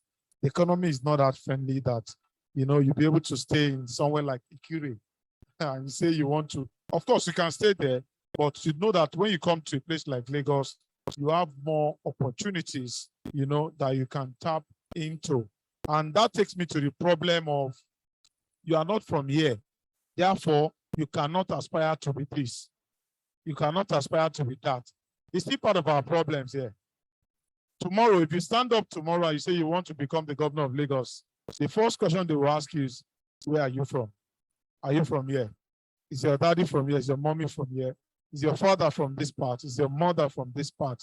That's a very big question and it's a very big concern. And I can tell you as a journalist that is also part of what is discouraging some people into going, some youth into going into politics because they have to survive. How do you react to that? How do we get out of that?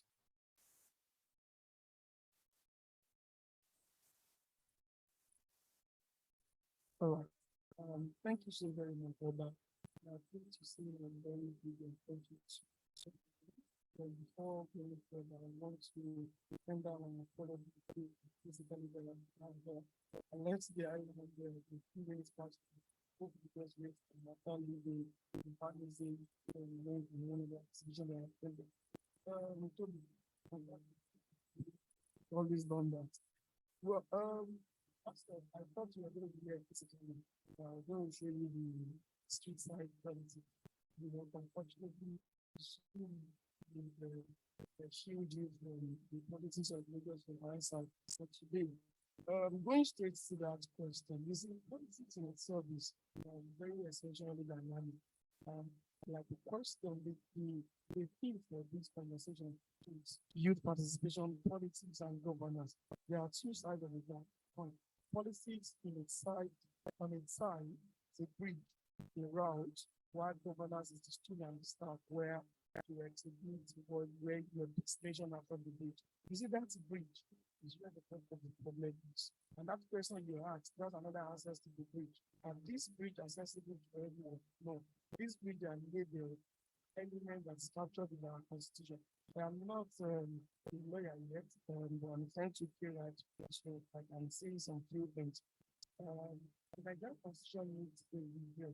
So once we are able to do that, then we can now see some of these names. You see, I'm not sure. Maybe the last time you through or you travel, you were forced or you asked yourself where the pilots of the driver is from the trying to train and where you take. But when it comes to reading the politics, that's exactly when we realize that you are manipulating each other. And she's from very language in Kazawa, so she's not representing because I'm from Germany in Lagos. All of these things need to, although one thing to say, I says I'm Nigerian, before you know it, then you can get it. You see, saying that if you are not from Lagos, you cannot vie for any position in Lagos. There's an element of the seat to protect your seat, within which is not protected because the openness of that seat, if you do not protect that seat, by all of this, the seat of state and all of that, the possibility that you will get the seat goes slimmer. But when you have 20 people just for the seat and you're able to pull them away by order of religion, by order of tribe, ethnicity, by order of state affiliation, then you have about 5 people. So it increases your likelihood of winning. So nothing happens from that. You understand the principle of federal character? Yes. You see, before you arrived at the last person, we spoke about survival, why people decide to come to Lagos. It is critical. Poverty issue in Nigeria will not run at the same pace with political and educational. People know the right thing, but that woman who have not had, who never had dinner yesterday, and breakfast of today at the leader, none is about the young man who is still seeking hunting for a job. Yeah. So that takes away your right to thinking that Muslim. And one of the strongest ideas of the Holy Prophet Islam says the closest your heart is to shirk, what do you mean? Around is the heart. Unbelief, the state of unbelief, unbelieverness and the unbelief. Yeah? No, that's it. You said it's idolatry. You know, pardon me, I grew up in Shimolu, so English is not really that close to us. Thank you, Alhaji Ahmed. You see, the closest you can get to that point is how close you are to poverty. You see that not even the closest you can get to committing crimes. The closest you can get to losing your confidence is how it's tantamount to how close you are to poverty. A very poor man has high capacity of not being godly. That God that you are telling me about that has not fed you. So can you just so now another thing from that angle is the book of our religious leaders are always religious leader and leadership for sale when it comes to politics. The bulk of them are available. Their narratives are not regular narratives. Their narratives are paid narratives, in case you do not know. For some of us who are into media, I know she does a lot of media buying and that. I have a strategy, so we know sometimes if I want people to start saying Oba as the most religious person in Nigeria, if you can foot the bill, we would arrange, analyze it, and know people to talk about Oba. And the next few weeks, almost all the Christians in Nigeria will see Oba as the second child of Jesus Christ or close to Jesus Christ in nature. And by the time we start painting him like the saint from Kaaba, you understand? So religious leaders and the leadership is for sale when it comes to politics. But again, poverty in itself is a critical factor to how much political education people can assimilate and bring into practice. Dr. Banira, I'm coming to you, but not before Khadijat. I just wanted to make a little comment. You know, the thing about state of origin and all these things, I don't want us to just put it in the back burner because it's actually quite a burning topic that is here to stay. I'm from Lagos Island, I'm from Lagos State, and it is something that is of concern. I'm married. I can say I'm now from Ibadan. I'm married an Ibadan man. However, but the thing is, I don't think I can. A lot of things I might not be able to claim in Oyo State. A lot of things that many people, I might not be able to go to Ogun State or other states to claim. So the only place I have any claim for anything is in Lagos. And because everybody comes to Lagos for opportunity, which Lagos is great. Lagos is more open to visitors than even the indigenes. That's just Lagos. It's a land of water that just gives and gives and gives. Now, I just don't want us to put the indigenes in a corner and box them in a corner and expect them not to speak or not to talk. Please, let's just be. I don't think that's the context of the matter here. I think the context of the matter is creating a level playing ground for everybody, regardless of where you come from. Dr. Moise Banre, let me take this.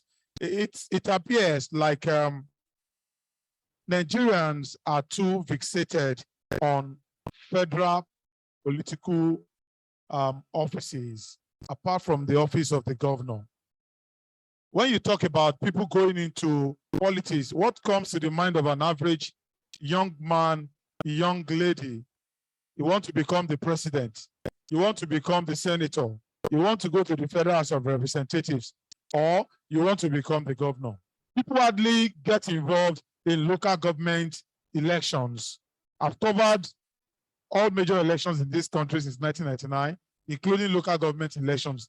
And I realize that people are more laid back when it comes to local government elections. And that is a very good ground for many young people to actually groom themselves and grow into that level that they can say they want to aspire to be a national figure. Why do you think this is the problem, and how do we get out of it, Dr. Banre? Thank you. Let me start by saying that seriously speaking, there does not appear to be any local government system in Nigeria again. It has collapsed totally. It's totally hijacked by the state government, various state government. Local government are more or less extension of the state government now. They're like agency or parastatals of the state government. So there's nothing actually attractive or impressive about them again. That's the reality of the matter. And secondly, again, is the fact that even with the ramshackle structure we still have on ground, the reality is that the quality of the people that are there and the grit of some of us that are even their subject or constituents is there. In the first instance, nobody demands, like you said, grassroots development lies mainly in the local government. But today, who are the people manning our local government? What are their qualities? And that is why I tend to want to encourage people to start from that. But unfortunately, right now, I will not even encourage anybody to join any contest at the local government, except maybe through the ruling political party. What we find out are appointment at the various local government. That's why you hardly find in any state, maybe barring Kaduna alone, all other states, no serious election took place. They are predetermined positions. So for me, it's not a place that anybody will go and contest now, because at the end of the day, no matter how popular you are, the result that will be announced will be that already dictated by the state government. So it's a complete waste of time to go to the, like, even if you are challenging it, all the channels that you are challenging there are controlled by the state government. So that is the number one. So that's why we need restructuring. We need to restructure the local government. We need to take SEC out completely. For me, I do not believe that SEC should be conducting any election. It's a waste of time. Then secondly, on the issue alluded to by Khadija, and it's a very important issue of indigenship. If there is any state that gives or provide level playing ground to anybody to contest election, it's Lagos State. Nowhere else can you find what is going on in Lagos State, to the extent that completely they've subjugated the indigenous themselves. But the reality is that where do you want to be? I must confess to you, I used to be a nationalist to the core, highly patriotic. But along the line, when I saw what was going on at the national level, I see that even in terms of policies, policies, for example, take quota system, federal character. These are things that promote regionalism and statism rather than nationalism. I eventually ended up believing also now that maybe we start talking about regions and talking about state. So rather than my alliance going to the national, let my allegiance go to my state. And that is where I am now, because I do not see any future in the entity called Nigeria right now. That's why you can see a lot of agitation going on. People are talking about restructuring. Some are even talking about the fact that they want to secede. And this will continue to heighten because there is injustice in the land. There is unfairness in the land. And that is the reality. And I do hope, like I said to somebody, I said the crisis between the Israelites and the Palestine is not so much, it's not about it's not about religion. It's about the fact that somebody somewhere believes that is being oppressed in his own land. Simple. And you see the situation that obtains there today. Nobody prays for that in any other region or in any other state. So somehow along the line, there must always be the recognition or the need to carry along those who are the indigenous members of that community. And I think that's the only thing possibly that Lagosians will ever agitate for. But in terms of recession, in terms of being hospitable to people, I'm sure nobody will contest that reality. But for local government, that is my view. We need to restructure entirely. If you are running a federal system, let's run a federal system. If you want to run a central system, but I do not believe SEC should be running any election. They are a complete waste of everybody's time and a waste of space. Thank you. So okay, all right, thank you. So it means that the youth that we expect to go into politics really do not have enough space to go into that politics because they cannot start from. Sorry to cut in rudely. Mentioned something about you making effort on your street, in your locality. But here we are, the local government system is not working. How do we resolve this? You want to say something? Okay, doctor, go ahead. I believe that maybe what we should do really is to actually, for me, if most people that approaches me, I always tell them start from the House of Assembly, which is the national election. If you are able to work well and work very hard. I saw a question posed by somebody to say, oh, we seem to be theorizing. We are not theorizing. It has happened before. For those who live in Muchi, we have done it before. When we faced money back, we won election. Those who also live in Muchi will recall the story of Kakuare, who defeated the ruling party in the House of Representative election. He never had that kind of money. But his popularity, of course, outshadowed the money. So these are realities. It's only that you need to put a lot of energy and time into this thing, honestly. That's the reality. If you want to contest 2027 elections, start now. Particularly if you take a constituency, you can visit each household, each house at least at the bare minimum before the next election in your constituency. And I can tell you by the time you visit all of them and you are able to indoctrinate them and tell them about your program, not only are you likely to get support, you are even likely to get financial support from them. So that's my view. Thank you. Okay, thank you, sir. I think we should move on. Or you still want to see? Let's move on. I'll come to you. For our friends online, please, if you have to drop any question, kindly put your name, sign your questions because I don't have access to that. I can only read your questions here. Before I start taking our questions, I want to go back to Pastor Itwai Gotalo. He's been around for quite a while, and he mentioned when he was in school, the exchange rate of the dollar, of the pound, and what have you. So he has seen a lot over the years on the Nigerian political terrain as regards, especially as it involves the participation of the youth. At some point in time in Nigeria, as a matter of fact, the Nigeria nationalism movement was started and pushed by young people. Chief Obafemi Awolowo, for an instance, was 30 years old when he started Egbe Omo Oduduwa, and he was 45-year-old when he became the premier of the Western region. If you look at Yakubu Gowon, he was 32 when he became the head of state, and even the incumbent president, President Muhammadu Buhari, was 39 when he first, came to power as the leader of this country, and now he was 30 when he moved the motion for Nigeria's independence. At what point did this narrative change that we now started seeing old men, struggling the space with young men? I know power is not served a la carte. The old men will not just go away like that. You need to fight and take power from them.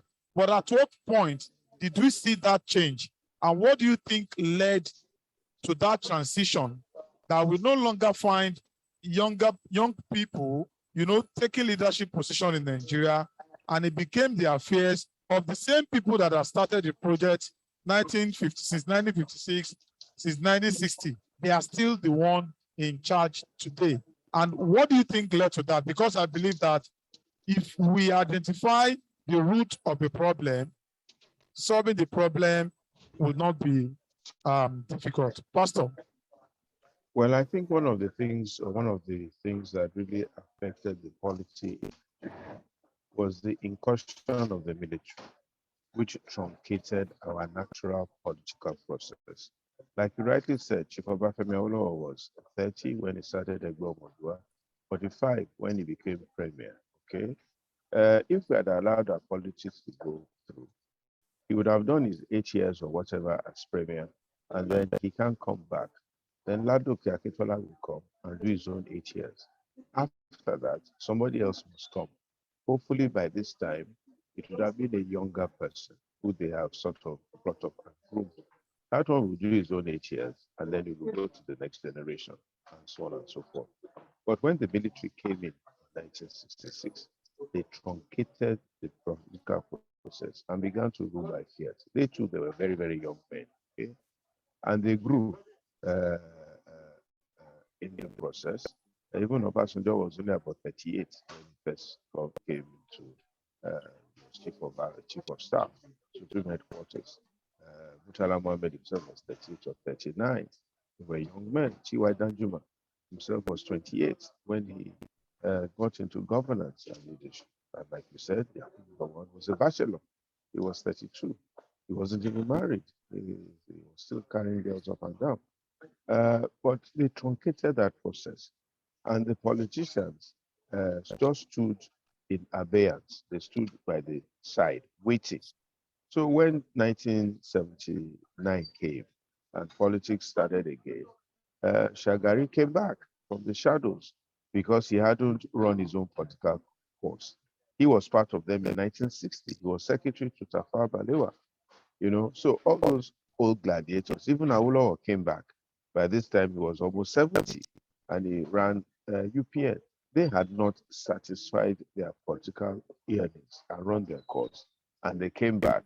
And in that interregnum of military rule, they had not groomed any political successors. So in 79, they picked a few people, they came back. And then after a while, this same, what's his name, Buhari threw them out in 1993. And then we went into hiatus again until 1999. In 1999, when politics started again, a lot of the old people came back, okay? The Ajasins, the Adebanjos, the Oshobas, the people like that, who had again gone into abeyance for some time. They all came back, is the Ife and all these people. And those of us who should have come in at that time, we didn't take it seriously. We said, these military boys have come again, they waste our time. After another few years, they will do coup. This thing may not go through. So we stayed back. So the people of our generation that got into politics were people who really had not much to do. Okay, they had not much to do. They were not pursuing careers. They were not professionals. They were nothing.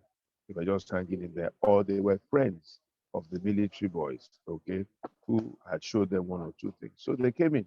So it was not quite a good lot of people that got into politics that time. And that is why we've had this long gap of people getting into politics. It was the military intervention that caused this. But now it is time for us to wake up and come back. We've come through a cycle, a process. The worst of politics is better than the best of military. And therefore, we must all come back now and get involved. And the younger, the better. Let everybody start at one stage or the other and get into one party or the other. And let us start building our political culture, political process back up. And that will cause a new change. Absolutely. Thank you so very much, Pastor Ikodalo. You listen to him. If you're a young person here, of course, we are all young people. And you are taking notes. I think that part that, he ended his this last speech with should be underlined in your notes. Now is the time to start. You cannot wait till tomorrow and be expecting that a miracle will happen. Let's start taking questions online, one after the other. Okay, this particular question is not signed. The person said, okay, my question is to Khadijat. As a married woman, I suppose, how were you able to talk your hobby into agreeing to your going into politics? A practical example, a practical experience could be helpful to other young women.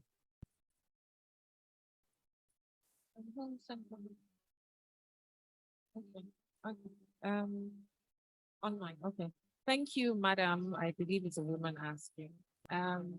Well, it was not an easy feat, but grateful for a supportive husband and partner, and supportive family. And honestly, I believe the men of, the new generation of men are a bit more open. And I think it's the fact that the way the economy and the country is going, you need two different contributions. It's no longer dependent on one person to move the family or to move the society forward. So yes, I approached him.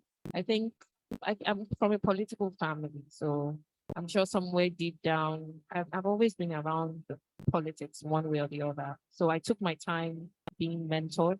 I actually I took the time to learn the ropes from the best of the politicians out there.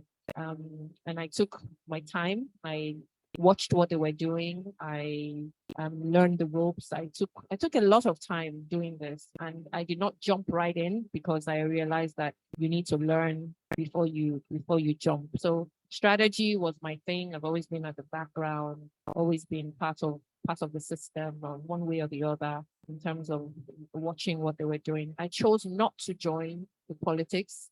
I chose to learn because I just had a feeling that I didn't want to join this train.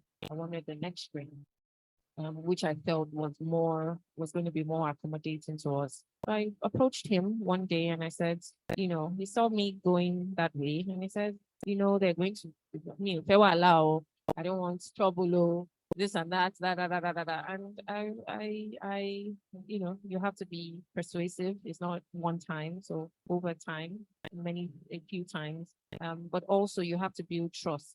So there's no time where I have to go for a meeting or I have to do anything. You have to ensure that your partner trusts you 150% in that regard. So it's not a situation where you can play one way or the other. No, you have to ensure that he can sleep with both eyes closed while you're doing your politicking. He knows you are there to serve. You're not there for political gain, for your pockets. He's still the head of the household. Also, he has to give me your money for food, so he's still very much in charge. However, he knows that I am built to serve. So that's one way. Okay. I hope that answers your question. And to add to what she said, it's not only in the sitting room, you will tell him that you want to go into politics. You know where to tell him again. Okay, the other room. Thank you. This is from Micah Sukukum. I hope I got that right. And he joined us from Gombe State, Nigeria. He said, as a young man already contesting for position in the forthcoming election, how can UAC help me in my campaign in the area of financing and networking with other young people who are also contesting? Maybe Dr. Dr.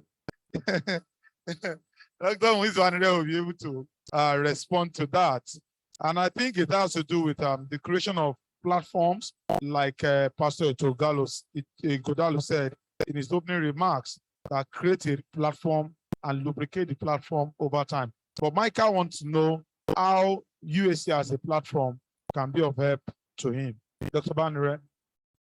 Well, thank you very much. If I say that UAC is going to assist you financially, I'll be joking, but I know that, like the pastor rightly said, you need a platform. We need to know your profile. Your profile, through your profile, we'll be able to sell you as a product to the young people in Gombe. And I do know that technologically wise, Toby is there online, and I'm sure we have a couple of other giants in house who can assist you with the necessary technology. If you have the kind of property that is easily sellable, I'm sure they'll be able to build something around you. And if they build it around you, through that again, some measure of funding can even come even within your own community. But what you need fundamentally to do is that you need to integrate the people against the status quo. That you must bear in mind. Let me tell you, the reality, like you observe yourself, is that the people are already distressed, if I can put it that way now. They bear natural anger against the system. So you can exploit it easily. And to exploit it, all you need to tell them is how they have squandered their resources, how they are bringing their resources back to them. For example, I used to tell people that if somebody offers you 10,000 naira during electoral process, then you must know that your entitlement must be 10 million naira if they share the money properly. So that person is already cheating you. So if you take the money, vote your conscience. Know that it's your rightful entitlement. So some measure of campaign, which we can assist you with, and in terms of technology, that possibly, I cannot give a clear, can lead to the generation of some form of funding for you in the process. Thank you. I think we need to applaud him for that. Thank you, Doctor. Thank you so much. Sheriff, you mentioned something in your, I think in your opening remarks or when you came here, and that is the fact that the political territory is not welcoming. You know, I'm a young man. I'm not from a political family like Khadija. I don't have anybody, you know, who I can walk to mentor me. And I know I see a group of people, you know, having meetings in my, you know, on my streets regularly, and they call themselves XYZ political party. For you, as an experienced politician, because you are there, you said the territory is not welcoming. How do I survive in a territory that is not welcoming? Khadija told us that the water is not as murky as they present it to us. But it's until when you put your feet into the water that you will know whether it is deep or shallow. So, you know, getting myself involved in a driver, for an instance, who is the world chairman of that political party, who does not have the same level of reasoning as I have. How do I survive in such an environment? All right, thank you so much, Oba. I do not mean to run against your beliefs, but of course, our backgrounds are not in the same platform. But let's start here at the table. I will explain. You see, let me take that back. I'm not from the trenches. I'm from Shomolu. Somebody is never the trenches. Believe me, sister, that's the commercial capital of the printing in West Africa. I understand. I'm really trying to sell my constituency for that, in case people like you are still hanging around. Well, okay, you see, I think I joined politics sometimes around 1997, and I was more or less like a pro-time secretary when one of our big ones in the neighborhood wanted to become the chairman of the local government. Clear the seat, arrange the seat, take notes, and all of that. So, you know, we went to school, we practiced politics on campus, thanks rising, and came back. So, like I said earlier, and like Dr. rightly said, I think my journey has been the outcome of selflessness. If I were to get to where I am now politically with funds, I probably won't be here. Believe me sincerely. What I have done over time is to have looked inward. What do I have that I can lend to my community? I was the secretary of one of the biggest stations in Shomolu, 1999, 2000, and we're doing wonders. I remember putting together funds to assist the widows and trying to support people for education and all of that. People always see what you do.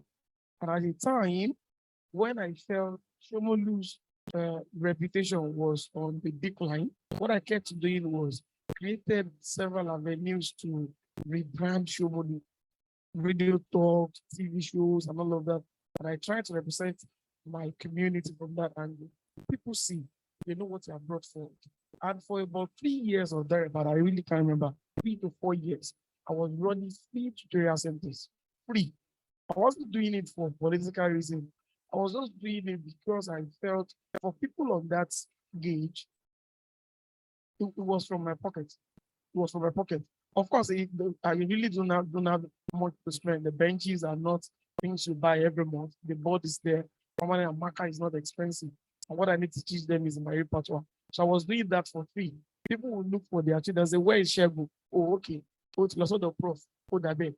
You know, at the point, the trust became so big. Let me tell you, on the day of my declaration, when some of the party leaders saw the crowd, people who never participated in politics, people who never touched politics the longest sport, they all came out. They joined my rally. And one of the leaders said, Sheriff, I'll say it the way he said, Sheriff,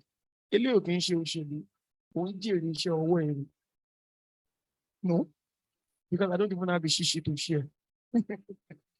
Unless they want other things. So you see, so surviving the political terrain is always very difficult if you do not understand your class. What would work in Shomoni may not work in Moshi.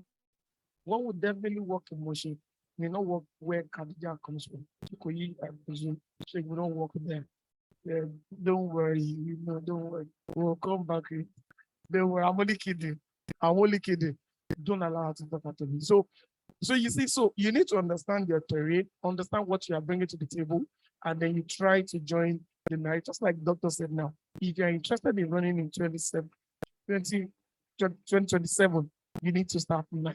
Because the money bags will arrive 2025, 2026, and they will buy people's conscience. But a lot of Nigerians, if they have their conscience intact, they probably won't be able to deny you to your face. So what you have built over time, the reputation, the goodwill that you have built will help you sail through. Thank you. Yeah. Okay. You know, what you said now is extremely correct. You have to come with what you have. I know many people will not really understand that. I don't think there's any part of your life that I haven't experienced as a human being as well. From school. When I was in primary school, I was in school with, everybody that there was no level. Nigeria was a leveler at that time. There were no differences like we have now. However, I want to understand that coming from my background, there's a level of responsibility owed. So it's not a privilege. Privilege is a responsibility. It's not for the elite to sit down and cross their hands and say, oh, I can get this if I snap my finger. No, everything you have is for service. So you coming out, stepping forward, you can imagine you are ruining or you are breaking a lot of bonds, but you have to understand that that is what is required. So it's not, you might think, oh, you're doing perfectly on your own end. I have to do my part as well. And my part might not be the same path you're walking, but I know that I must give my all. Your all and my all are the same in terms of service. So I'm coming out as part of a group that is also responsible for the woes that we're experiencing. So I must step out and stand out and say, hey, look, this is wrong. All right, thank you. So I can see some people are inching to have the saying earlier. Let me start with Comrade Raji.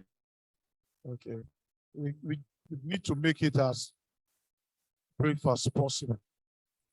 Oh, good afternoon, everybody. My name is Comrade Raji Rashid. I'm a member of the UAC.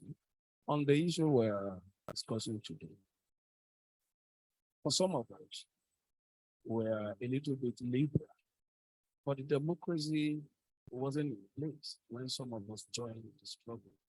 Joined the struggle in the 80s. And I became a member of CDHR. Early in the 90s, the struggle was very terrible to for people like us, other colleagues. But by 1993, I became the treasurer in Lagos. The election took place in Chicago. And from there, we are working to see a better Nigeria. Not like now that people that double into what it is to care about that. There was no phone, but we still mobilize our machine. There's no way we can communicate down these two things. Sometimes somebody will just write, come to somebody present that you want, roll into the small paper and just shake you. And that's how we pass it. I was a successful fashion designer from middle age. So I have money and I'm ready to spend the money for military to lead the stage. I haven't done that. By 1993, after the general election, I saw Abiola as Rumena, we mobilized a lot. That's why that I'm a little bit towards NRC. I discovered that this is a better candidate ever. And we voted for a man, not what anybody's done. Just about a youth leader, and one of the youth leaders in NRC. But now things have changed. I formed a youth organization some time ago in the back of the law. The political party sent some boys to come and scatter. This one I was using my money. Today they will raise issue, tomorrow is at the point I'm spending my money. I pay hospital bill. I take care of people, police detain you, I go and pay. So if you have this is how to pay me, I work out of that. And the same thing still happens in politics. Dr. Mees mentioned something about local government not paying. That's the real thing.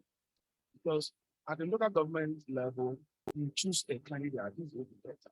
The moment you empower him and you voted in, then you turn to something else. And people like us are here to build the system. I'm a one-party person. I won't go to another party. APC is good or bad. I will remain there and change the party because I believe this set of people will not be there forever. They can never be here forever. I'm not leaving APC. They can never be here forever. If you want to change the system, choose where you want to belong and remain there. Don't chop up and down. That's what I need to do. I need to tell the youth. Youth need to take a decision. Thank you so much. Stay where you are. Grow where you are planted. Can you be raising your hand? Please come, sir. Elijah Blue, please come, sir. I'm coming. Let's make it as brief as possible, please. Grow where you are planted. Good evening. My name is Ahmed Alaf. I work for Rice. So my question is for Dr. Banyere. So he was talking about the states, the local government being hijacked by the state and all of that, which is true. So I have been, a victim of that.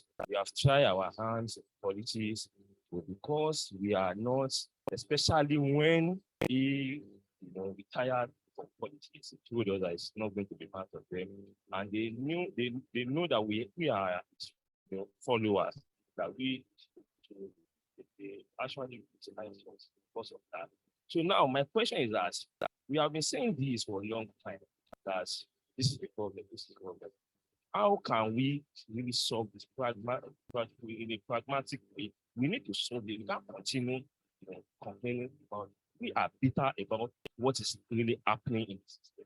But are we going to continue? We need to, how do we get to the solution? That's the question. Thank you. So, Dr. Banyere, quickly, how do we solve the problem? We cannot just be glossing over the problem. Well, we're already solving the problem. Like I said, we're already solving the problem. You might not notice it. If you look at the political landscape now, changes like I've told you on before. If you continue to change, we only need to build on it. We need to consolidate on the achievement that we have made. And this didn't happen by accident too. It's through this type of enlightenment, this kind of seminar all over the open, and the effort and work of several concerned Nigerians. Like Pastor Godalo told you, he has a program that I follow keenly, and a lot of people also follow it. Through that program, for example, you get a lot of enlightenment. In our own program at UAC, several programs goes on daily, and we get a lot of enlightenment. The more people become enlightened, the more we open their mind, their eyes to all these realities, particularly the issue of imposition that they alluded to. You see, the major problem we have in the political terrain is imposition. We have people who do not believe in internal democracy. And to the extent that they don't believe in internal democracy, what happens at the end of the day is that we find imbecile, charlatans, all of them being imposed on the people. And if people don't have a choice, they will have to vote one of them. But the reality now, like I said, is that there are so many political parties.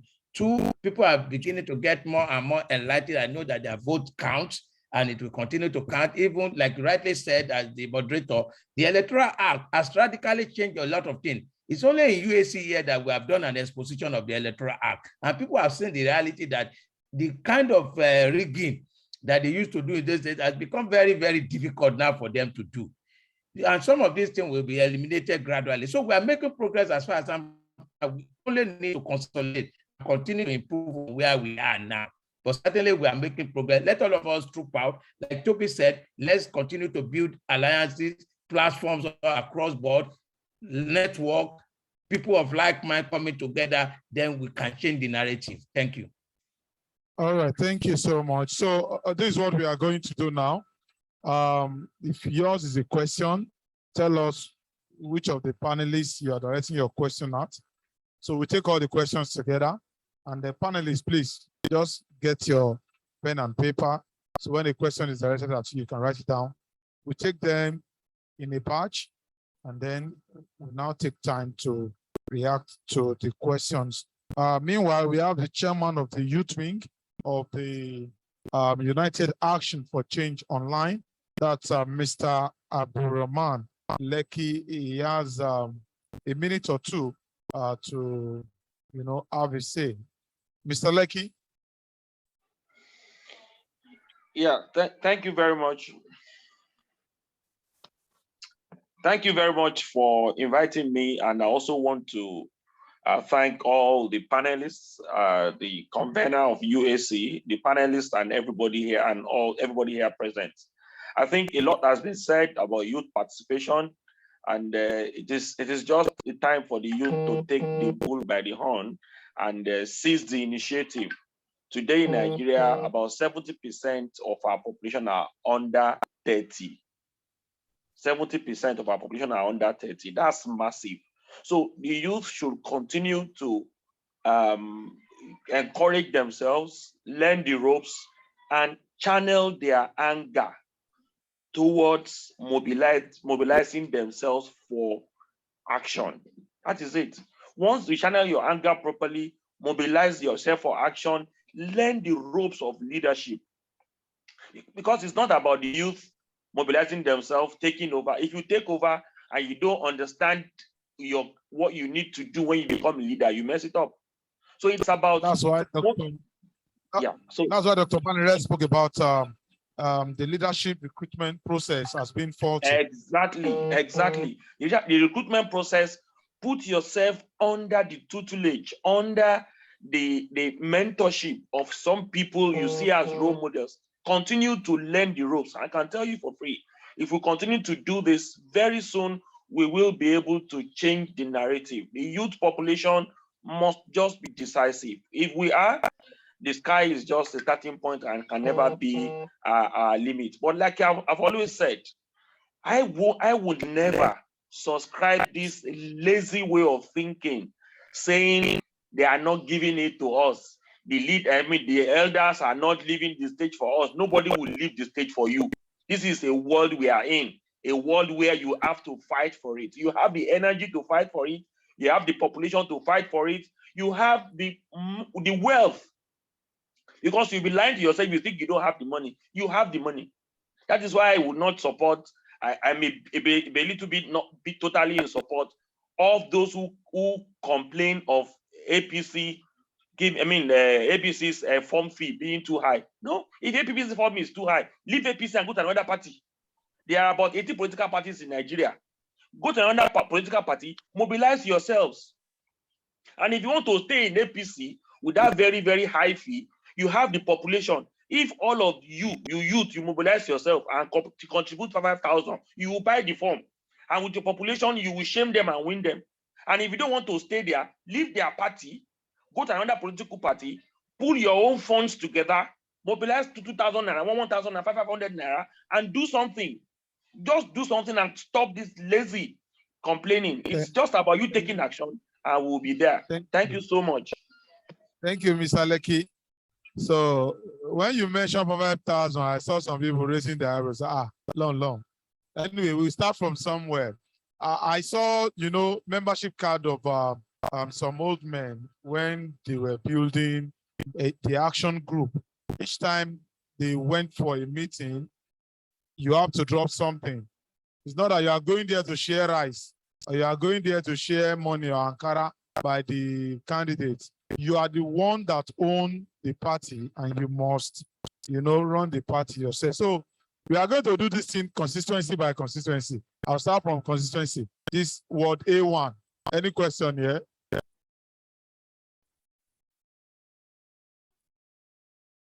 All right, thank you. Constituency 1, huh? Thank you. My name is Shola Ashikun. All right, my question is this. It's not a question. To the lady president, Mama, good afternoon. I love your statement. The last statement you said, my hall and your hall is the same in terms of service. That's so beautiful. I'm going to send it back to you and sign you on it. All right, my question is this. Youth, do we need to learn the intrigues of politics? A lot of us want to take over, like Mr. Lecky said, but have we learned enough? Are we ready in terms of, a lot of us, we have strength, we can make noise. A lot of us, social media politicians. Do we have do we know the intrigue? Some will say, Bola Tinubu is rigging election. This guy has been learning he has learned a lot. He has gained experience. How many of us are tapped from that experience? And we want to take over to move on. There must be, there's a platform for learning. So I want to ask, and I want to say that have we learned enough? We have the strength, the money, the capacity. Do you have the political intrigues? It's not, I don't want even to say education. There's a system to this thing. It's like magic is not magic. People that doctor said scientific, it's already there. If you follow it to the letter, it will work for you. So let's do that. Thank you very much. Thank you. So it's a political education and the leadership recruitment process. Two questions. Good afternoon, everybody. My name is Stephen Omar. I'm a broadcaster. Contrary to what we know before, that the political demagogues are saying that political leaders, religious leaders should be off political situations in Nigeria. I think we have been able to affirm that today, that religious leaders and both Muslims and mosques and churches, they have roles to play in political education in Nigeria. My question now is that in recent time, INEC placed ban on religious organizations from allowing politicians to, come and campaign in their various ambience. How do we justify this? How do we rectify that? Because personally, I do not agree with what INEC said. Right. Maybe it's a function of the law, maybe it's not. Our panelists will answer. Constituency.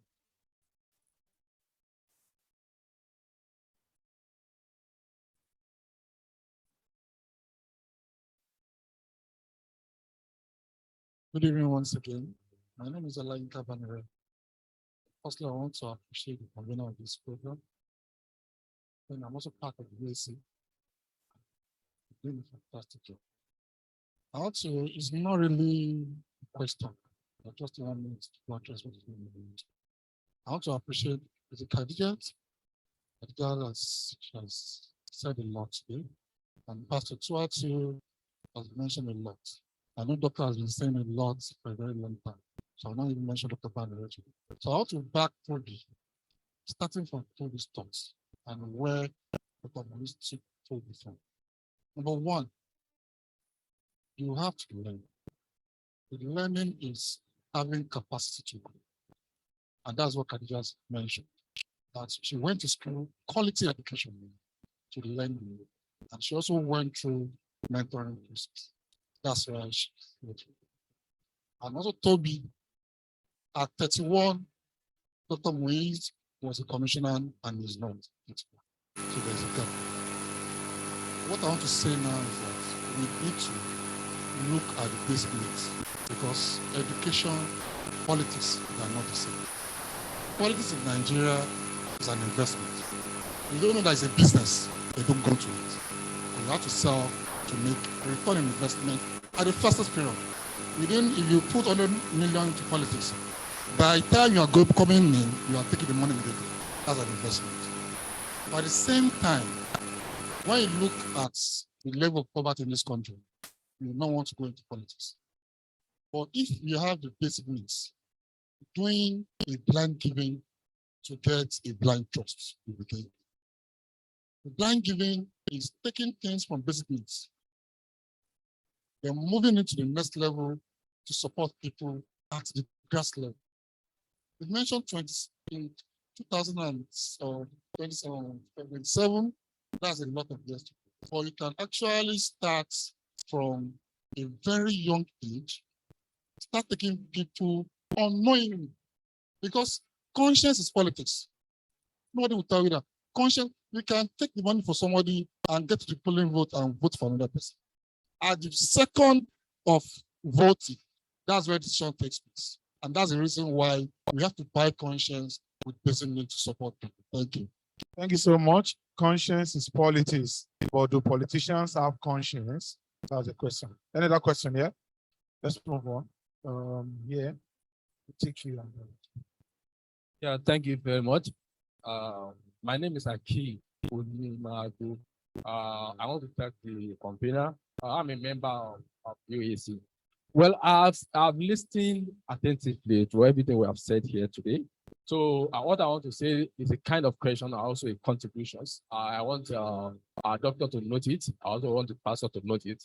You say one of the strongest blocks to youth participation we have identified today is the dismantling of the local elections, local government elections. You agree with me, even in natural life, if you want to start anything at all, it is easy for you to start from the easy one to the strongest one and up like that. They said when a child is going, if all of us crops, then it walks, then it runs before he started flying.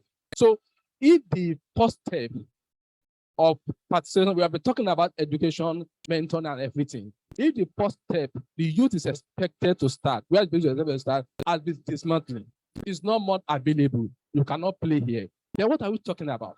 So anybody that want to assist the youth, anybody that want to encourage the youth to participate in politics, we should work towards the building that level of politics. Because you agree with me that it is easy for a young man to contest for a councillor in his locality because he has a few words to campaign.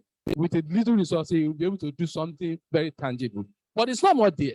We have identified today that you cannot go there and get something done. No, this last elections, I participated I followed a lot of friends that are contesting in a few parties, and I know how the difficult follow that. I know how they struggle to get the nomination form, how they struggle to campaign at the end of the day, and how those the big men in politics put it down. But if they have started very low, if they have the opportunity, they know if they go for councillorship, they know if they go for chairmanships, they will be able, with their capacity, with support from the community, they'll be able to get something done. Of course, they may not want to start from the House of Rep or House of Assembly where you waste money. At the end of the day, you not get the nomination. They start from there. But this particular one where they're supposed to start, it's not more there. So anybody that want to assist this youth to grow must work on rebuilding the local government election, on making sure that people can go there and get nominated and get elected without actually knowing anybody. It's actually a learning curve.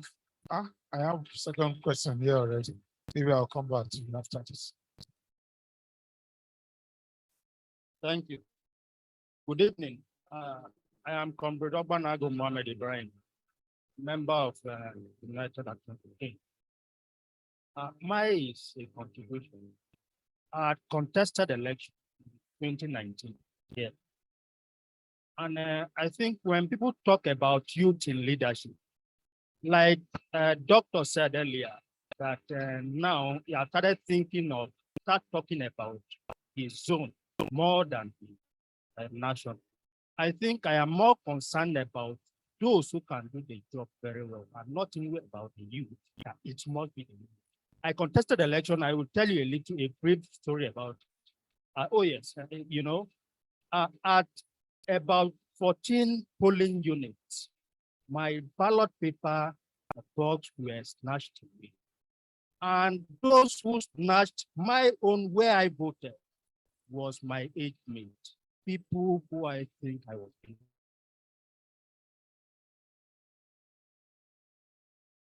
Going to protect. And they told me, Ibrahim, we are going to take this ballot box and we are going to destroy it. Nothing will happen. And it happened. So I am more concerned now about those who can do this job. It should not be about youth, and you go there and mess up things. I am from Kogi State, and the youngest governor of this country today is from Kogi State, and the rest is story. I think a lot of us, we know what is happening. So one thing is this, I am supporting Bola Ahmed Tinubu. And when we are talking about people who come up and said, I am a social person, I am social person, supporting social person, I think it is high time we start coming out and start bringing out the antecedents of these people, what they have done in the past. I think many of them contesting for presidency were former governors. We have seen what they have done in the past. How many people passed through these people? How many people have these people trained? How many of their lieutenants are across the world making changes, positive impact in the lives of other people or Nigerians? That is what we should be concerned about. As I speak to you, I will still contest election, but I am not going to base my campaign on youth. Let me pick, please, finally. I picked money belonging to someone and returned it. Nobody was there, $10,000 and returned it.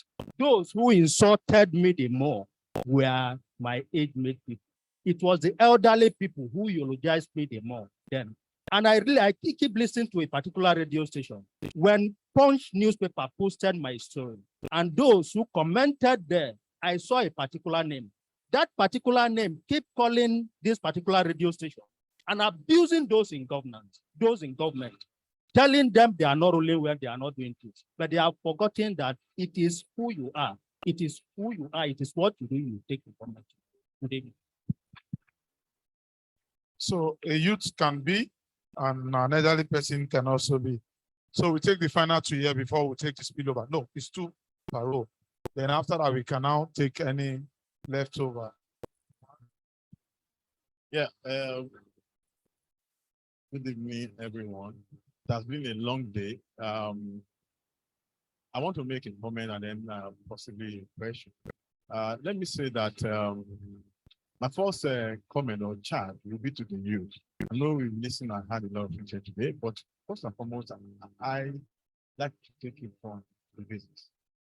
I'd like to say that if you must lead others, then you must first lead yourself. I think there's a challenge with a lot of us.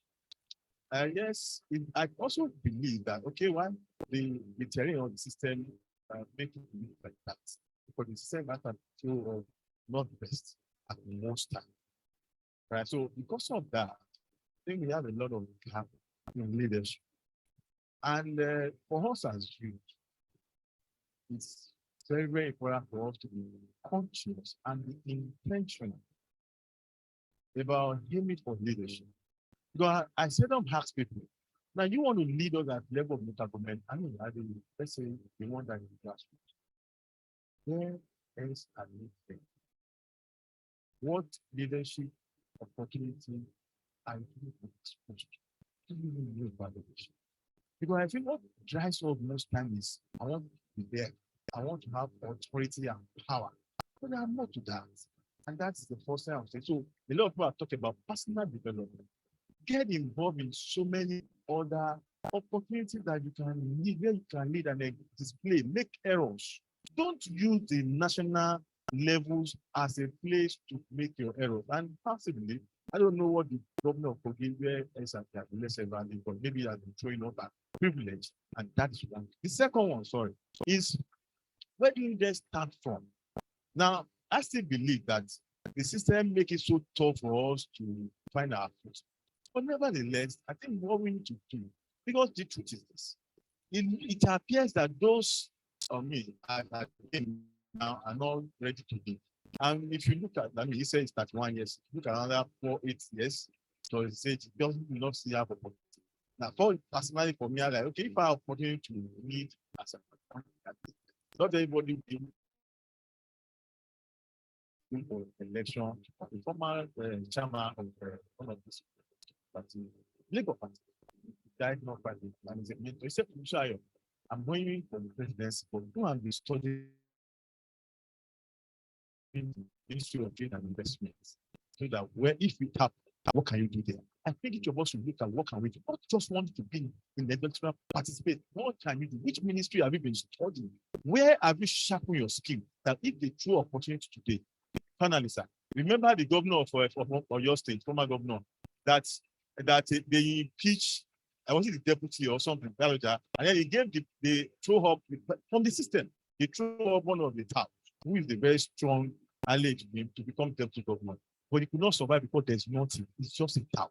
Do you want to be used as political tout? And then when they give you opportunity, empty. And that's my case. Thank you. Go and study a ministry. Yeah, I'm studying the Ministry of Women Affairs. So when you become, I'll come on. Thank you for the opportunity. The member of UAC, obviously, to talk. 3 things I want to mention, like advice. I want to take note. First of all, they mentioned education. The definition of education to different it. We have different meaning to that term, education. I always talk about the mathematical part of it. Might be brilliant, might be a first-class student, but I've learned about politics or social. I believe that, like Doctor said, let's take part actively, not by you can speak in your area, like Toby said. Which group have you created? What have you impacted in the community? How have they known you? You do the work conduits. So I think that is more education than speaking eloquently, or you can talk, and so that's what most people do. Do something in the area, let them recognize you. So I think that is the education definition to me at my level. Number one. Number two is there's a factor we have not talked about, like it is time we differentiate. We have to differentiate politics and economy. The purpose of politics, the most important thing in politics is number. As in this system, I don't talk about other system, is number. Like what I have said, how many cards can you put? If we have the way to pay this number, I'm not even going the number. Yes, what I want to say about the number, the commander said the other time, Kako already has the capacity financially, and he won to do the ruling part. And it happened in different places. Look at Obi today. Yes, I don't know. He has money, really loud. I want pensionship. But yet, I don't know how it's trending everywhere. So I think there should be something one must create to ensure that you have this number. That's second. And thirdly, please. Okay, let me stop there. Thank you very much. Thank you so much. Kakware is a reference point, you know. I'm from Mushin. I grew up in Mushin. I'm Mushin bred, you know. Made in Mushin. So Kakware, you know, is a reference point when you are having discussions like this, and then you keep talking about him. If Kakware could do it, you can do it. I'm coming to those of us who are still raising their hands, but let's take some of our friends who have been raising their hands online. Let's start with Dr. Kolawole, maybe Afolabi or so, I don't know. So Dr. Kolawole Afolabi, you have the floor. Quickly, 2 minutes.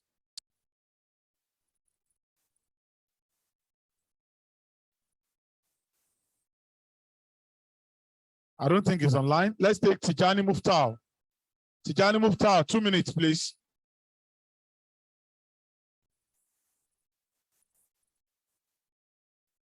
Yeah, vexing.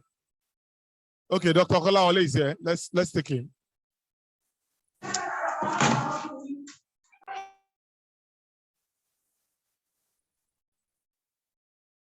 Unmute. He cannot. Can he hear us? If he can hear us, okay. I think it's hello. Yes, go on, please. Okay. Thank you very much for hearing me. I have to thank the convener and other members of UAC for having this program. Okay, so video My must own show. little contribution. I don't want it to show. Hello. My own little contribution is on the youth participation, both in the election process and post-election engagements of the elected candidates. We have been saddled with condition of just voting for candidates that are recognized by the INEC, and many of whom may not be so good to be an elective office. We have been forced to vote for them. So I will advise that we actively study them, study their manifestos, look at the characters, and vote massively for our candidates.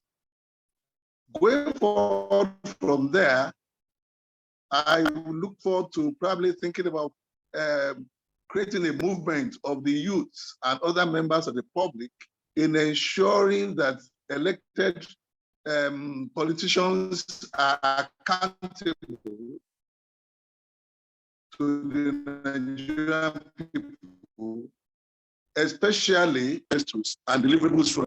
A lot of them would not just be buying conscience and getting elected if they know that going forward, they need to deliver on their manifestos. So I want us to build the capacities of the youth on two wings. Let them be involved in active participation in politics and vote for their candidates, and also in ensuring that the elected candidates deliver on their manifestos. That's my advice. Good evening, everybody. All right, thank you so much, Hello. Dr. Kola Ole Afolabi. Let's take, I think I saw another person raising his hand. Okay, Elijah, okay, Sulaiman iPhone. Let's take Sulaiman iPhone quickly. Mr. iPhone, quickly. Yes, thank you. My name is Sulaiman Aribabu, and I want to commend UAC for the dedication to raising public awareness. Well, I've listened for some time to the contributions, and I want to commend all the contributors. However, I have two concerns. The first concern that I have is the propensity of the Nigerian masses, and unfortunately, to a large extent, the Nigerian youth, to be easily swayed once the political season comes around. You would expect that the kind of energy, the kind of spirit of resistance that was gathering among the young people, among Nigerians, when politics come, we won't just easily just sell that for some of the major political parties that we are seeing now. So now you already have people aligned with either APC, PDP, Labour, and what have you. And when you look at all of the candidates of this, at least this, and Kwakwaso and a few other of them, if you look at all of the candidates of some of these parties, they do not really represent the change that we are looking for. It's just that each time we are about to make a major move, the Nigerian political elite have a way of circumventing and making us to do a stopgap and settle for what they think, what they push in our way. That's my first concern. My second concern, which gives birth to why I'm thinking the way I'm thinking, and I think Pastor and Doctor alluded to this when comparing our system to the UK system. I think it's a lousy waste of our time and energy thinking that we are going to grab power at the center or at the state levels. It's a waste of our time. Unless this system change, and I'm not an anarchist calling for a system change without how do we change system. I think that the current political system that Nigeria runs will continue to favor the ruling oligarchy. However, if we are going to ever have a chance at changing that system, it's for us to mobilize ourselves, mobilize people of like mind to go for the various parliaments at your state level, at the National Assembly level, because that is the engine room. That is where we can change the political system in Nigeria. If we don't change that, we are not going anywhere. After these elections, 2023, we will all start to complain. We all become wailers and hailers. And then another cycle will come. We'll file around a few persons again, and they will keep the vicious cycle will continue. So I think that if there's truly a consciousness of people building, it should be about mobilizing ourselves to change the system. And you cannot change the system by complaining from outside. And that's why I support this program that is going on. But I do not think that we should be grabbing for the presidency. I think that we should go to the various parliaments, try to grab power at that level. That is where we can truly effect change. Thank you very much. Thank you, Mr. Sulaiman. Thank you so much. And truly, has anyone noticed that in the past few months, there's nothing like whalers and hailers again. Everybody's now whalers. Abi, breakfast with Lokari. Let's take Elijah Ajano. I can see you are still raising your hand. Elijah Ajano, quickly, 2 minutes. Elijah Ajano. Good evening, everyone. Yeah, good evening. Please go ahead. Yes, my question is, will be directed to Dr. Moise Banire as a member of the ruling party. I can remember, prior to the emergence of the APC in 2015, they campaigned with restructuring, and that borders on devolving of power from the unitary system of power that we have at the moment. But getting to office, they digress from that agenda of the campaign totally. That's part of the campaign totally, and I am quite impressed when Dr. Banere said that at this moment, with the reality on ground now, there is no future for this entity called Nigeria. What is the way forward so that, since political parties have failed us, they campaigned with restructuring, they got there and they could not implement it. I remember sometimes ago when President Muhammadu Buhari was like, what does people, what do people mean by restructuring? And it's already working on it, but the reality is that it is not being implemented. How do we, what do we do so that restructuring can actually be actualized in the spirit of what Dr. Moise Banire said? Because even myself, I used to be patriotic, but I've seen it all. If somebody who has seen it all, like him, can be giving us that kind of notion, then I'm afraid. What do we do going forward so that each region can be? Hello, sir. Question taken. Now, Mr. Elijah Ajano, we got your question. What do we do that we can truly restructure? And it goes beyond just sloganeering, restructuring, and nothing is being restructured. The last person I will take from this constituency is Balogun Tokwe. Balogun Tokwe, quickly, 2 minutes. Are you there? Yes, I'm here. Please make it brief. All right, I'm Tokwe Balogun Abdulrazak is my name.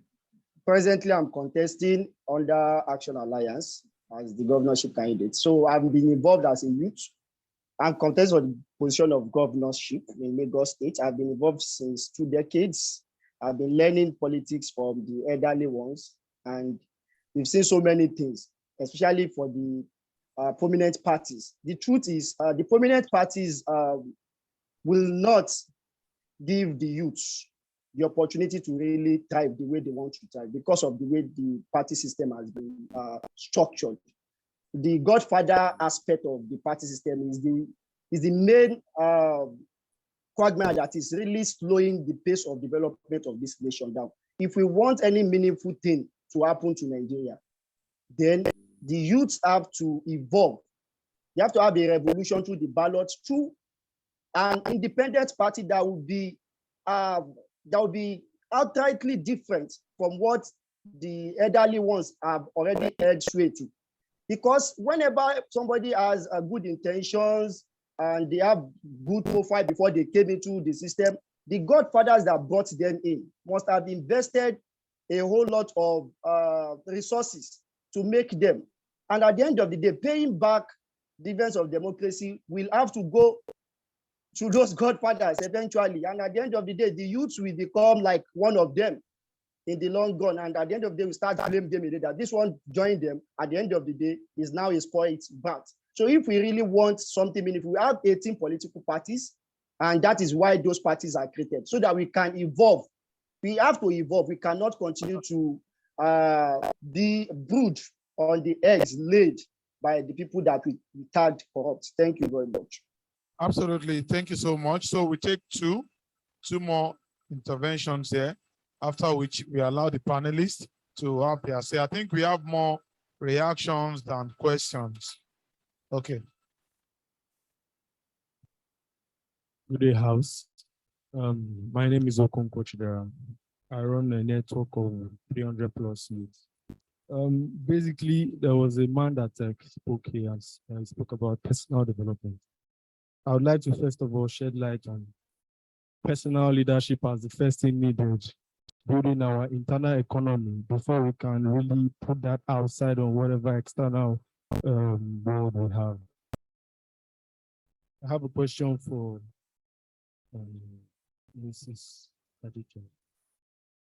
So, how do you expect youth to involve themselves in governance in a way that is of value, considering the hypocrisy and false entities of our governing bodies? Thank you. Finally. Good evening, everyone. My name is Samson Akinwale. I represent Low Basket. I appreciate the fact that this meeting was convened, and I equally appreciate everyone who has made this happen. First thing I want to say is to bring the crux of the matter to perspective. While all the panelists and the keynote speaker, including our convener, were talking, what came to my mind is the fault that all of us have contributed to in the first place. Somebody rightly said that the world suffers not only because of the wickedness of evil people, but also because of the silence of good people. What we have done to ourselves as youths and what we ought to have done for the common good of the society has badly affected the overall common goal of the economy itself. Take, for instance, weak leaders create weak institutions through gullible and weak followers. And majority of those followers are youths. The most important thing that came up to support the topic we are discussing today was summarized by the video played by Toby. And I beg the organizer, please share the video to everybody because the solution has been provided in that video. What do we have, or what do we see that small boy doing? Strong followers. In answer to that problem I mentioned earlier, strong followers are to advocate for strong institutions through strong and magnetic participation. That is what that small boy did.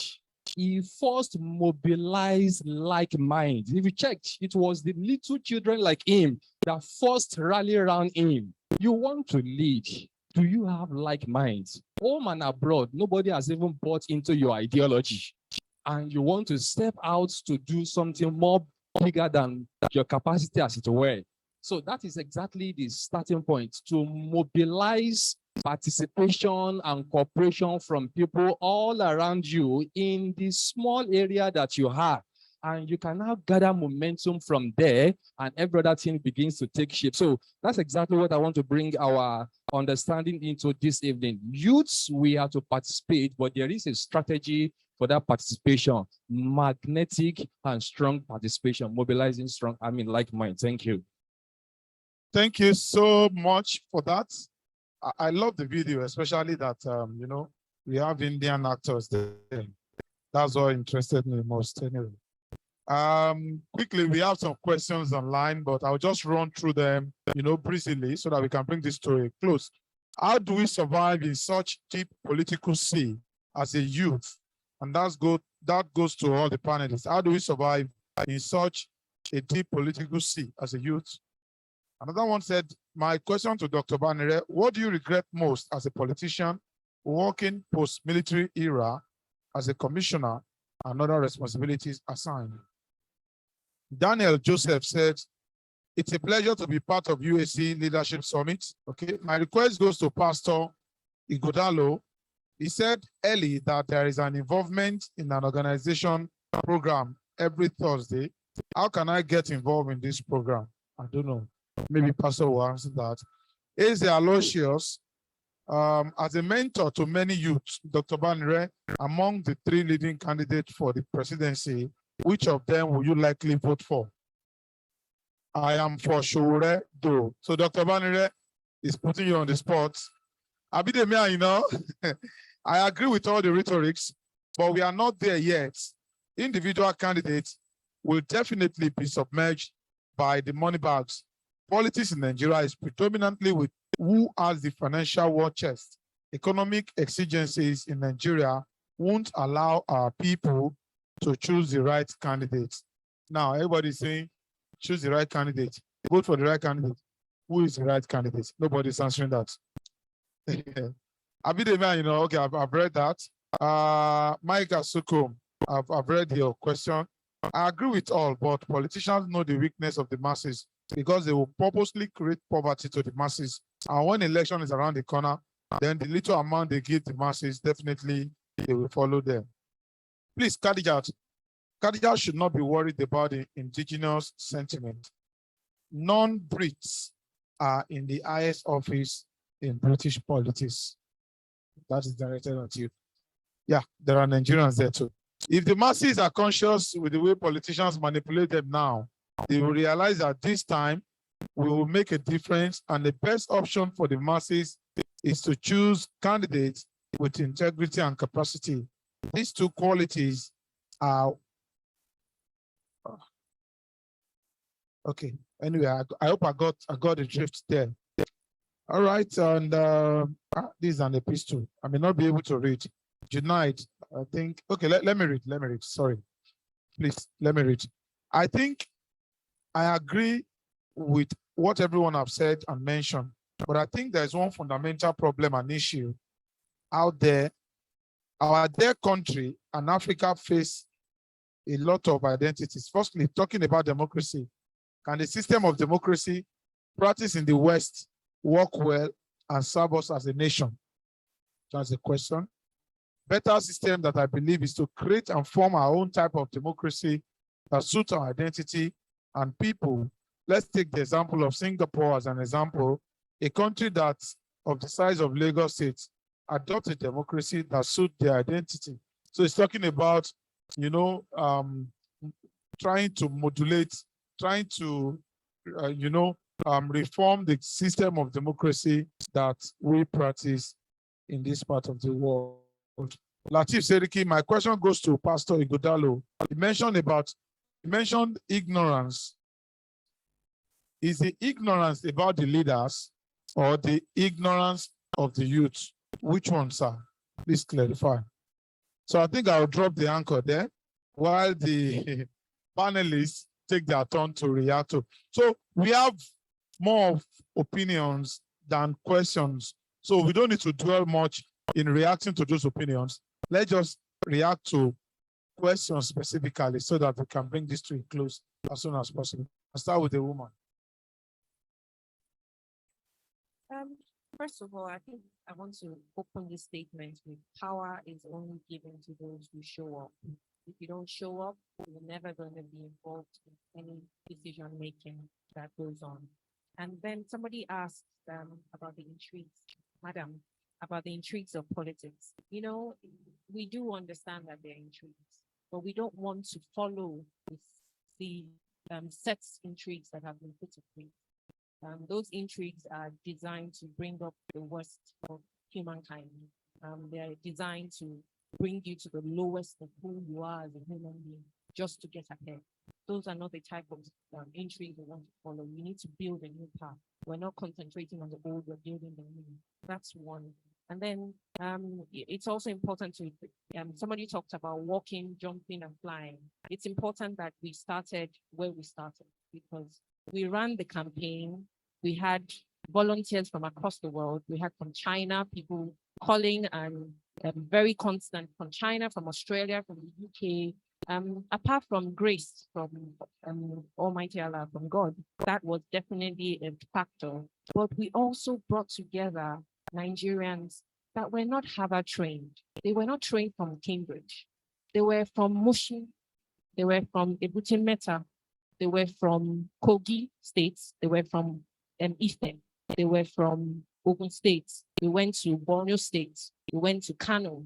They were regular Nigerians, not even your average Nigerians, because sometimes we tend to use that word. They were your regular Nigerians, just like I am. We did not get together anybody that was trained abroad. No. And we ran a presidential campaign and we made the impact we made from regular Nigerians. Imagine putting a bit of training to these guys. Look at what we are capable of. I needed people to see firsthand what you are capable of doing. It's no longer, oh, they did not give me. No, what can you do for yourself? What are you contributing to the campaign? Everybody that was in the campaign came out for the better, to go and do what you want to go and do in your life, or whatever, it improves your life. And the difference between what we have now, we needed a practical example, is that in our days of our fathers, my father is like a grandfather to me, they had the concept of self-leadership very, very clear. My father would go and hawk ururu in the morning. But before he did that, in the night, he would have put his uniform, folded it, and slept under his pillow. No parent told him, make sure you do it. He knew he needed creases in his uniform. He comes back, he has his bath, he walks to school. Nobody is going to tell him, quote it a law, unless, no, he knows what time to leave. In school, nobody is telling him, face your book. He knew he had to. That was a concept of self-leadership that all that generation had. So you cannot now tell them that they are now in power. They are the ones telling the child, go and study medicine, go and study English, go and study. You just say, yes, daddy, yes, mommy. You are already a follower. You are not a leader. So these people that are in power, that have these leadership skills, you are now telling them to leave the stage. How? Have you shown a level of leadership? You haven't. Hello. I know him from my campaign. Have you shown a level of leadership? No. So these are the issues that we have in terms of, so some of the intrigues, rigging. I've been learning what they do, how it works, and all these things. You can't bamboozle me when it comes, and I'm teaching everybody as well that is around me what to look for. If you're at a polling booth and polling unit, and you have a set of papers, polling voter ballot papers. If you have 20 in your polling booth and only 20 people show up, and one booklet has 100, you've already given them 1,000 to rig with. So it's very important that we show up, because if everybody uses one of their ballot papers, then it's the remainder that they used to rig. So the more people that show up and stay, the better it is for us. Then you talked about religion in politics. I'll just leave that. I don't want to get involved in that right now. INEC decision, mentorship investment. Yes, it is an investment. Conscience is our most valuable currency, definitely. Councillors' awards, it's important. I was part of the campaign for one of the councillors in Lagos, and it's the most difficult campaign. Me running for presidency, that was the easiest thing. Running for councillor, governorship, House of Assembly, those are difficult campaigns to run. They are the most difficult. Presidency is only there to inspire. The role of the presidency is to inspire, to create an awareness, to ensure that people have a level of self-belief. But the people that are actually on the ground, with feet and boots on ground, are the councillors, are your senators, are your governors. So they are the most important when it comes to that. So my own was really, it's a long game, no doubt. I didn't come in there thinking, oh, I was going to do, no. It was a situation where everybody said, this small girl, Shoni, does she have 2 heads? No, in fact, I'm going to run. That's the impact that I was trying to make. Yes, we contribute for the youth value, intricacies of body, governance of bodies. Yes, okay, I just want to, evolution, okay. Yes, and I do have a candidate as well. My SDP candidate is Adewale. That's my candidate. Thank you so much. Okay, so is it most outstanding? No, I'm not. Okay, thank you, UAC. Thank you, everyone. Thank you so much, Doctor, and then Pastor, as well as my co-panelists. I just have 3 things to talk about while I think about it today. Number 1, before you get into politics, or before you show interest to participate in politics, you need to undergo and solve the paradox of self-discovery. Solve the paradox of self-discovery. We have enough of liabilities on the political pedestal enough. We do not want more. We are coming to the political arena. We want to be a developmental progressive asset. So solve the paradox of self-discovery, discover and then keep yourself so that you do not add up to the liabilities under the name of seeking authority. One. Number two, show up, be teachable, and be purposeful. Quite a number of people think when they sit because they are brilliant, sense of entitlement has really gone to another level. They should know we are ready now. They should know we have PhD. They should know we are smart. Yes, youthfulness indeed is a product that is perishable if you do not put them to use as when due. We've got to know that your intellectual dexterity happens when you are younger. You have the vibrancy, you have the productivity index in you is higher. But yet, these guys have got much more wisdom. They've gone through this stage and they've been able to build on that. So you need to show up, be teachable, and be purposeful. And finally, be sure your purpose is bigger than yourself. Thank you. I'll say good evening again. It has been a very educating session where I have learned a lot.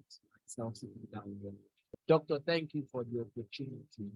I'll just go straight and say two things before I go to it. If they say that young people are not yet ready, I'll tell them I have a lot of solutions to some of the problems in Nigeria. I'll mention data shows that only 20%, we make a lot of money for people sending to the market from the diaspora. It's just about 20% of the budget. I assure you that there's nothing happening in our society. If there are not data, I work in the data aspect. I have a startup that is called Data Works, and I tell you, Nigeria will make double of what it is generating in Nigeria if it invests in housing and allow diaspora community to invest in housing scheme.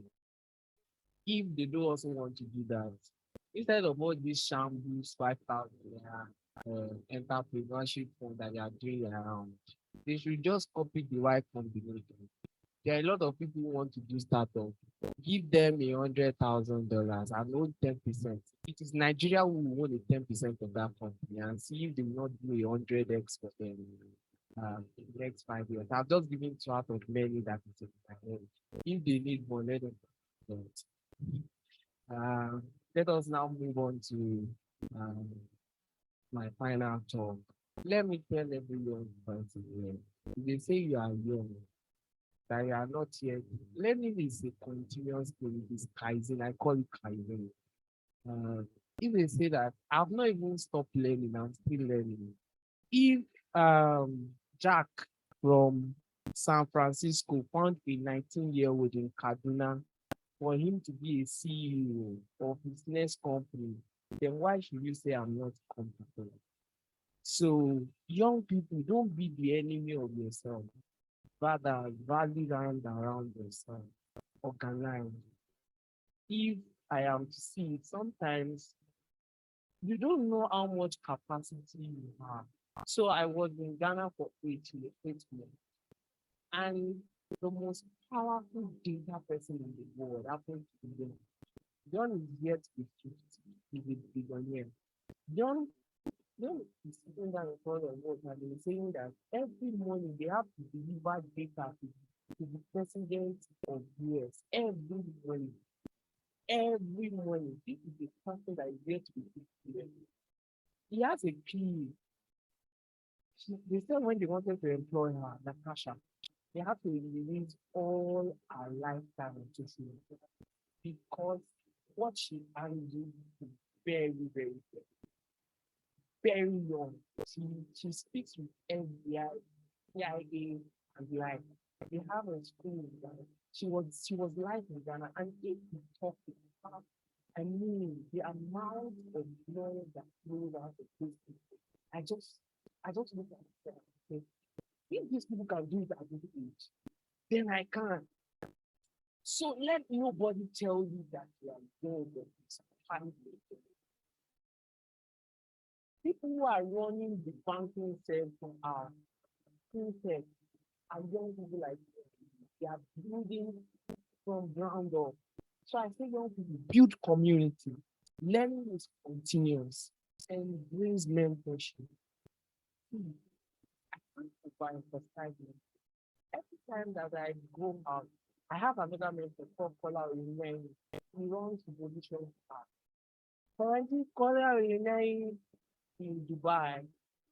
If you want to, what Dubai does, they give him like 20 years visa, which allows him to bring any startup in Nigeria to Dubai and register. And Kola is just one citizen. So, young people build trust. There's a community called trust and loyalty. While I was in Ghana, I was sending emails to doctor, and I still send mails to Kola. My last mail in Ghana was telling him how much tears that I cried some nights when I never had anybody in Ghana. You would think that Ghanaians are your brother until you enter competition with them. Night of tears, night of lone walk. If you are going to climb the ladder, trust me, I have cried, and I know that there are still some tears I will still cry now. Yes, it's not easy at the top there. There is space there, but it's not easy to get. People will despise you. People will tell you that you are not competent. People will tell you that you are not worth the space you are in. People will tell you, where do you come from?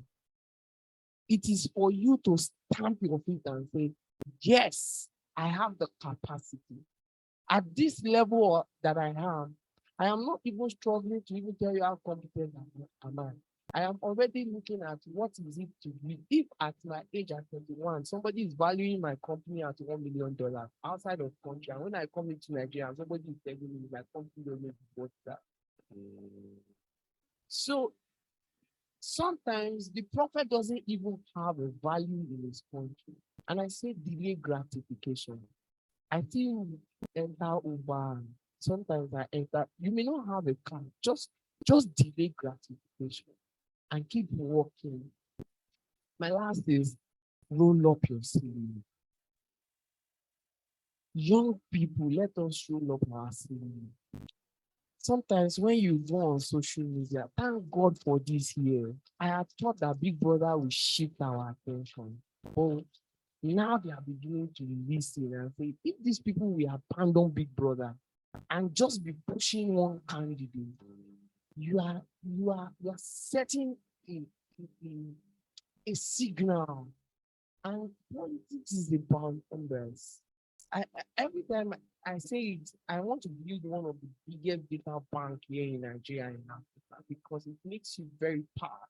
I am not looking to enter into the government. I have some. Let me share an experience. Last year we got a bidding. We got a bidding for like a contract with Professor Salami, who is on the economic forum. When we showed up, they were impressed. When we showed up on Zoom, and the final question was, how would I be? When we told them about age, do you know that it was our age that disqualified us from getting it?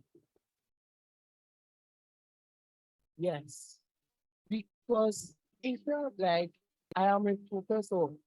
You are telling me how to use Tableau. You are telling me how to use Python, Django to distill data. And it was like, some of the money was huge, about 50 million. And I was like, we can do this money.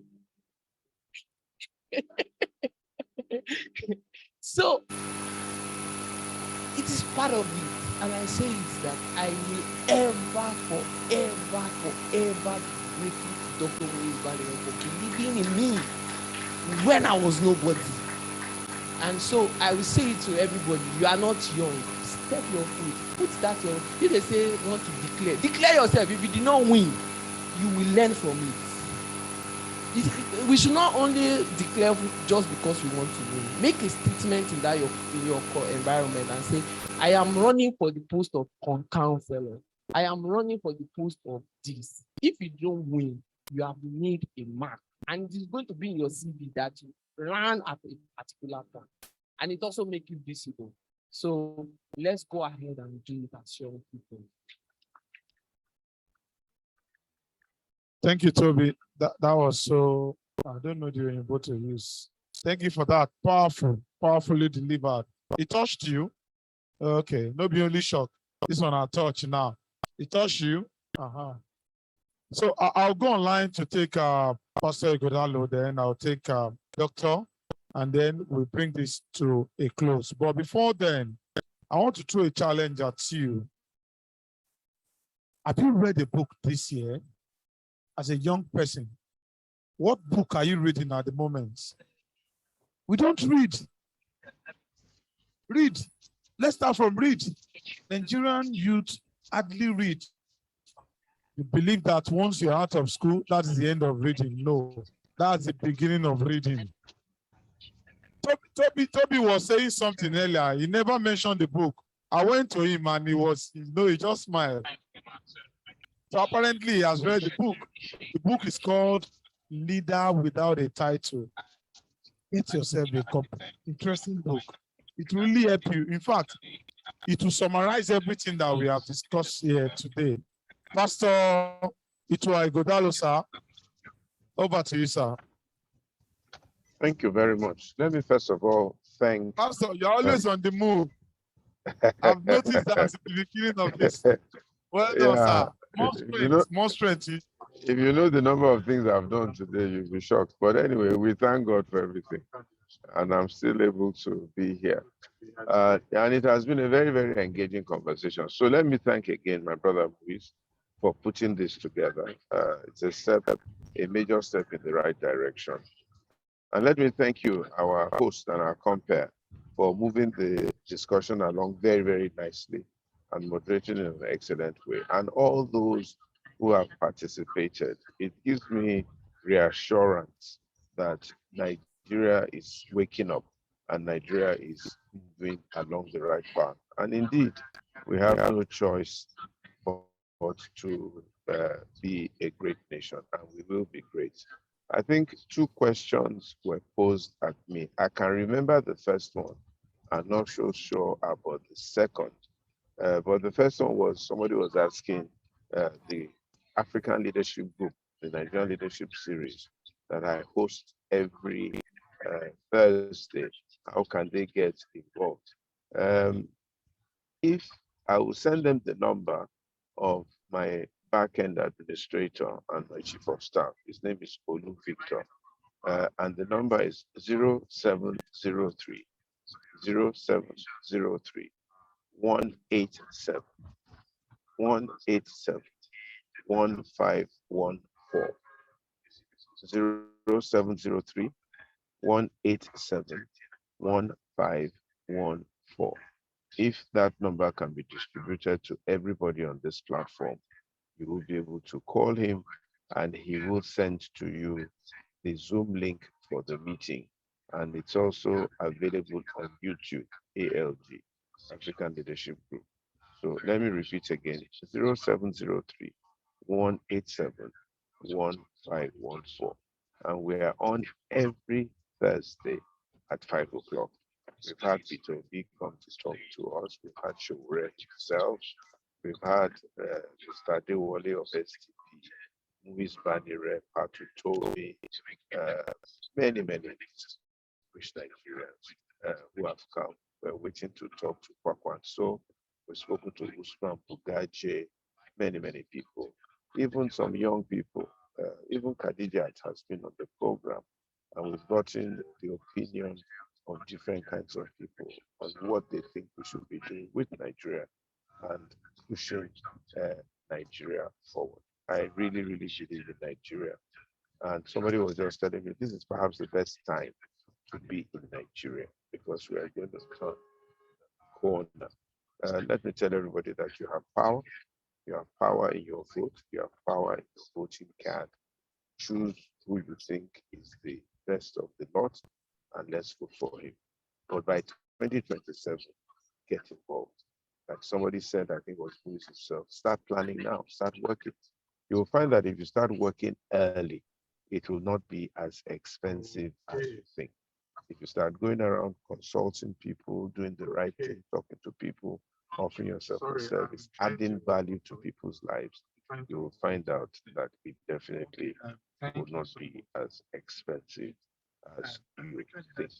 I don't know if you can remind me of what the second question was, if you remember. You said religion and politics. I can't remember what. Religion and politics. Okay. He's talking about religion and politics. I think somebody was asking you about ignorance. You mentioned ignorance. Is it ignorance on the part of religion and politics?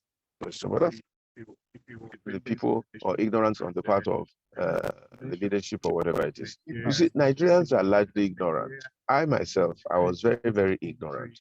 For example, in 1999, when people like Muiz were getting involved in politics, I said to myself, this politics is not a good game. Let me get involved. Blah, blah, blah, blah, blah, blah. That's ignorance, because you can't connect your political leadership with your economy. Nigerians don't know the background of Nigeria's problem. And the background of Nigeria's problem are people like Prince Charles or King Charles. The British came here, they colonized us, they divided us, they did divide and they got the worst people to get involved in governance in Nigeria by a few. And they formed a structure that makes Nigeria unworkable. And we don't know this, okay? And nobody studied this, okay?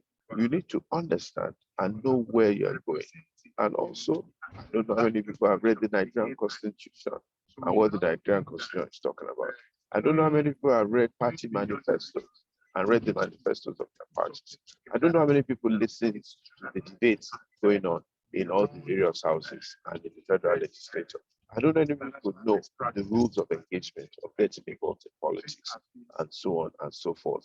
They brought about electoral acts and PIBs and things like that. Nobody got involved. And those who know and those who are aware are taking advantage of us. So we all need to go and get knowledge. You know, the Bible says knowledge is the principal thing. Wisdom is the principal thing. Get wisdom. And with all you're getting, get understanding. So we need to educate ourselves. We need to get interested. We need to get involved. We need to know what our rights are. We need to know what is possible. We need to know what the electoral law is saying. We need to know how many votes we're competing with to win. And as far as religion and politics is concerned, politics is about everything. It's about tribes, about religion, it's about beliefs, it's about background, and everything. What we're trying to do, however, is not to make what you believe in as religion or practice be the fundamental thing to make you choose a leader. Today, they're trying to divide us in Nigeria along religious lines. We must resist it. We must not allow it. What we're looking for in politics are competent, visionary, capable leaders. I don't care if the guy is an idol worshiper. If he's competent, if he's capable, if he respects people, if he's passionate, if he's ethical, if he's ready to do the right thing, what he worships is not that important. Although there's spiritual implication of what a man worships in his worldview. But nonetheless, what we need is competence and not to make religion a weapon of politics and divide people along religious lines. If a man is a Christian, born again, talking, and has no experience, has no skill, has no knowledge, has no passion, he's not going to be a good leader, period. Doesn't matter if he's a person next to God in terms of religious worship. No. We want competence, we want capacity. We want capacity.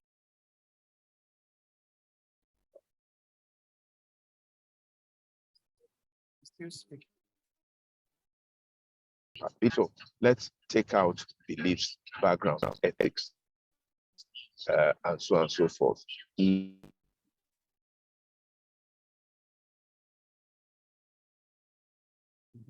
On capability, competence, ability, passion.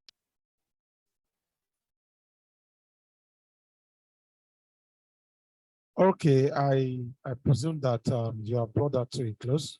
Thank you so much, Pastor. We pray more strength for you. Thank you. Can we applaud him better than this?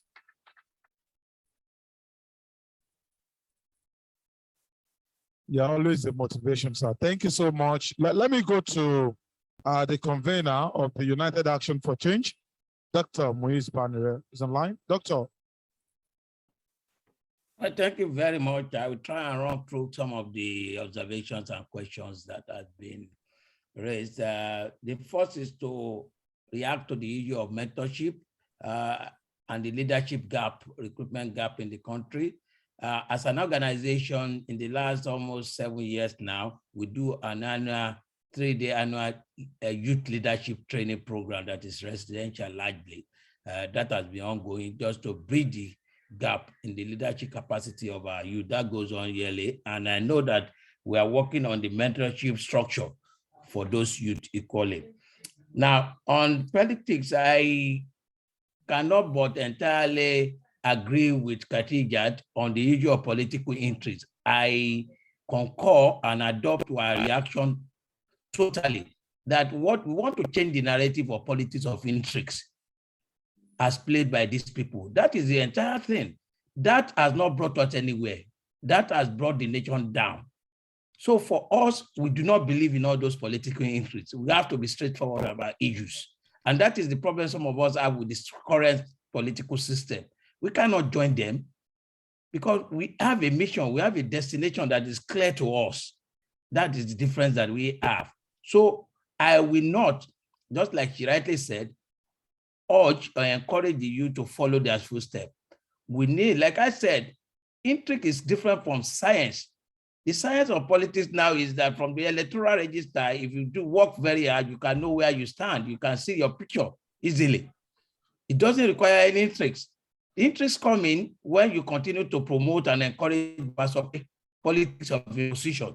That's when all these useless intrigues come in. And at the end of the day, most of the products are usually the imbecile, the charlatans of this world, the idiots of this world. And that is why you find out that the country is not moving at all, because we continuously populate most of the positions with people that are incompetent. And that is the challenge that I have. So for me, I believe that we must not encourage any political intrigue. It has not paid off. We must distance ourselves from it and now chart a new direction. Now, on the issue of the churches not being allowed, not being allowed to campaign in churches and mosques, well, the Electoral Act actually forbids it. But for me, there's a solution. The way out is simply that a political arm or platform of any religious bodies can always take them on. So not the mosque. For example, I take the Lagos Muslim community who always want the gubernatorial candidate, for example, to address them.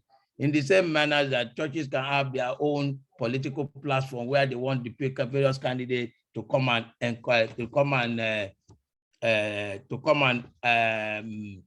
address them. Let me put it that way. So for me, why the act forbids it directly, you can always achieve the same objective through another platform. Then on the question of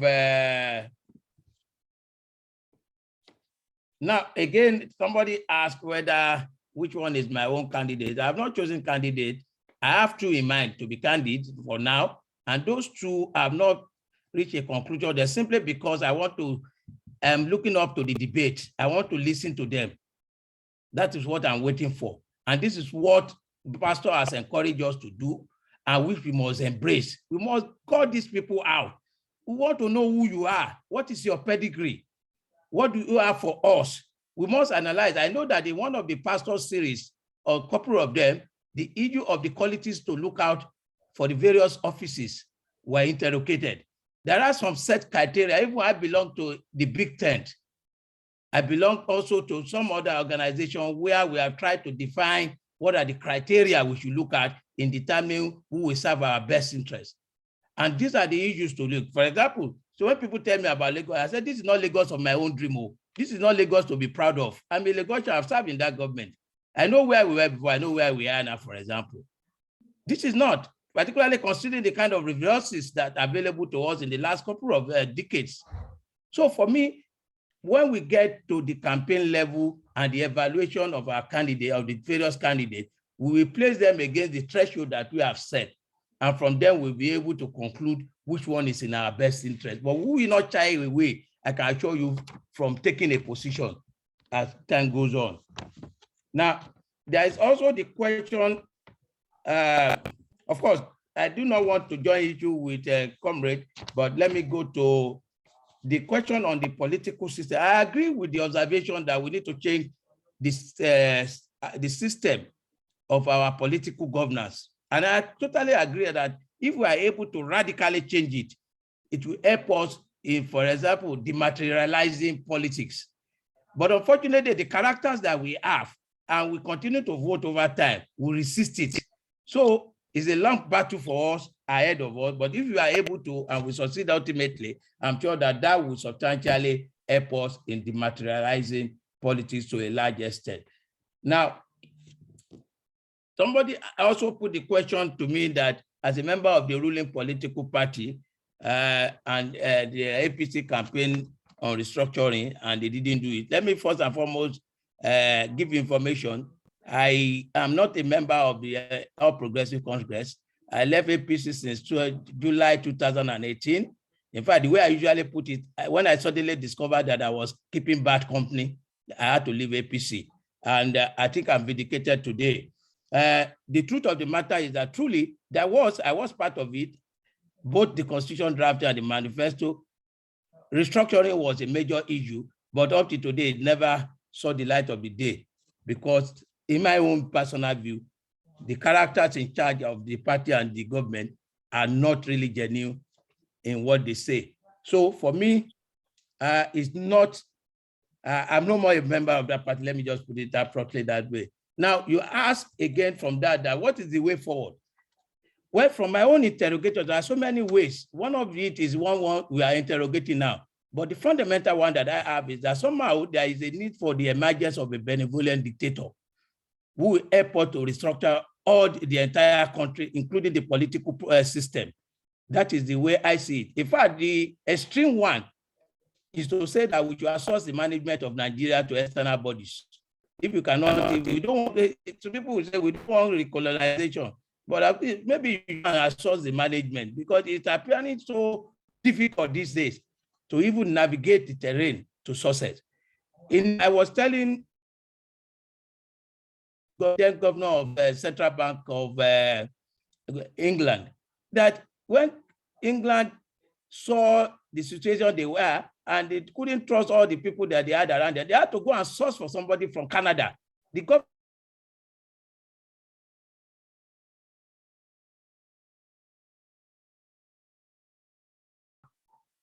and the country is making progress. So for me, I would say so that maybe pastor is not offended that we should leave the thing to God, but we can't be outsourcing everything to God when God has endowed us with everything that we have. So somehow along the line, something else must happen for us to move this nation forward.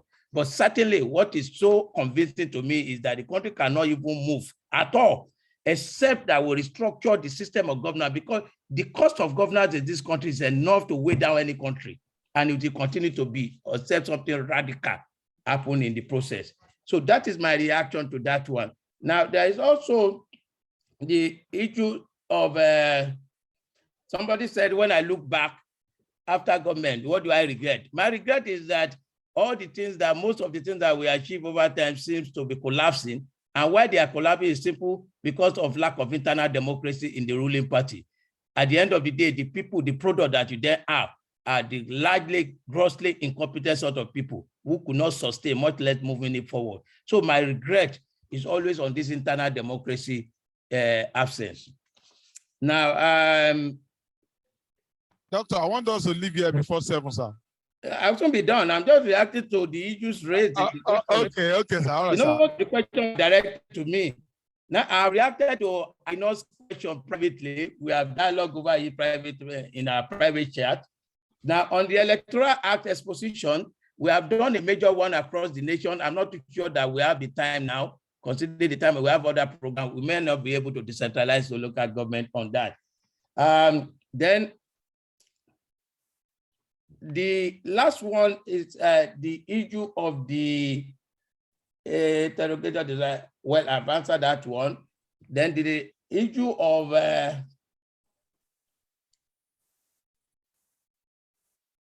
now, part of my recommendation towards a credible election is that the major crisis we have now is vote buying. So we are praying, some of us are canvassing that people should not be allowed to take their camera inside the polling unit so that they won't be taking or snapping it to come and collect money. So that is part of our own suggestion. Now, lastly, by way of conclusion, is the fact that we need to build, as youths, we need to build a people's party devoid of imposition, where internal democracy thrives.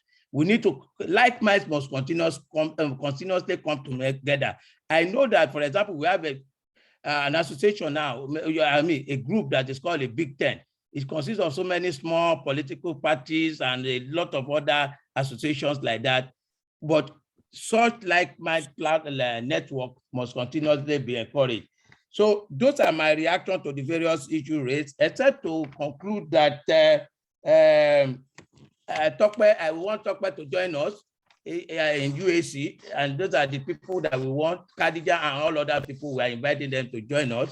And lastly, before the vote of thanks, let me thank them specially, particularly Tokpe, Khadija Tlamidi, thank Pastor Utua, thank Cherif, thank Toby, all of you. I especially thank you for and on behalf of myself and the entire membership of the United Action for Change. We thank you very much for the time, everything that you have sacrificed just to make this ceremony a success. God will continue to strengthen all of you, and God will continue to bless you. I thank you very much, and God bless.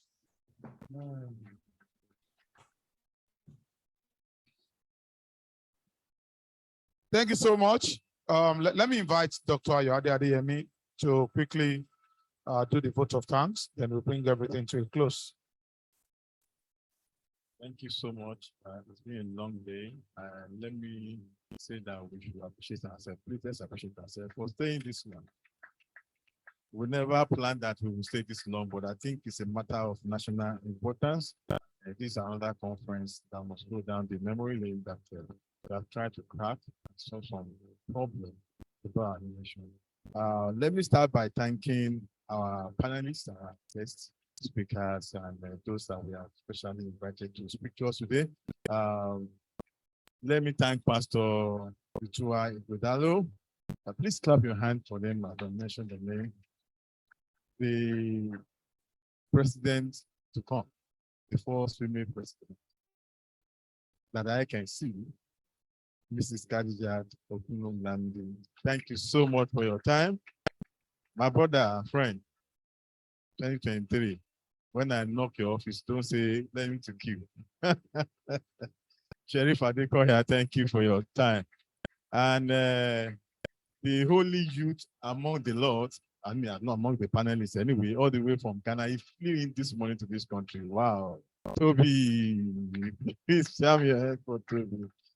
All right, so let's appreciate our convener. You know, this is an idea, and this is an idea that's really touching lives and impacting our nation. And he has put himself and his life on the line that this must happen. And we can't thank you enough, Dr. Moise Bandre, SAN. Please let's appreciate him. Let's appreciate him. Also, I want to thank all UAC members. All UAC members, can you quickly rise and take a bow? You are doing wonderfully. All UAC members. You know, the convener thought if it's not around, it won't happen, but that's happened. Please let me appreciate these people. Thank you so much for your relentless, continuous support to we the youth. Thank you for supporting us. And all committee members led by the chair for this program, led by Oyebola, please, Okusonya. Let's have our committee members stand. All right, it's your day. We want to say thank you for this wonderful program. We also thank all the medias, press men in the house. We thank you so much. And of a particular note, we want to thank the Ibis Hotel, the management of Ibis Hotel, especially Otumba Okenla for sponsoring and also supporting this event. Let's appreciate them, please. Okay, so if you are not just a member of UAC, can you please rise? Just for 1 second. You know, our guests, those that are not member of UAC, please rise 1 second, just 1 second. We want to specially thank you.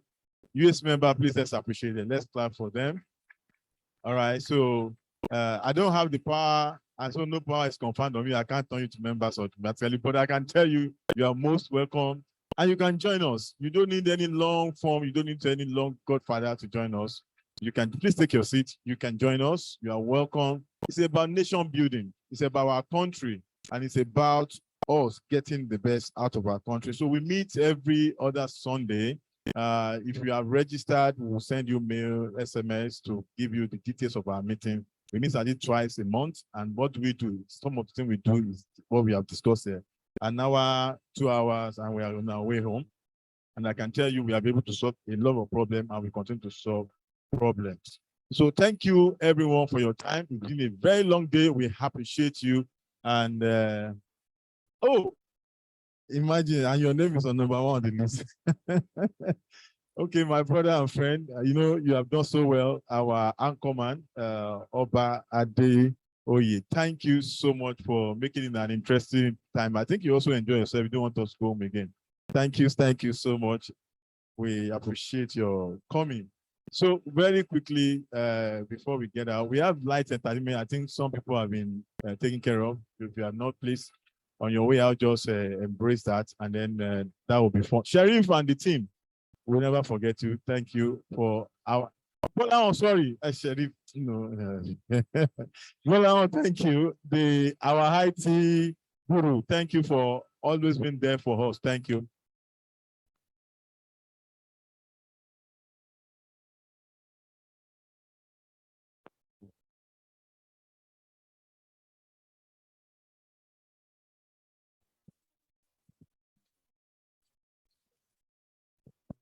Arrest our noble cause, guide our leaders right, help our youth the truth to know, in love and honesty, and in lofty height attain, to build a nation where peace and justice shall reign. Nigeria first. Please, our panelists, please come forward.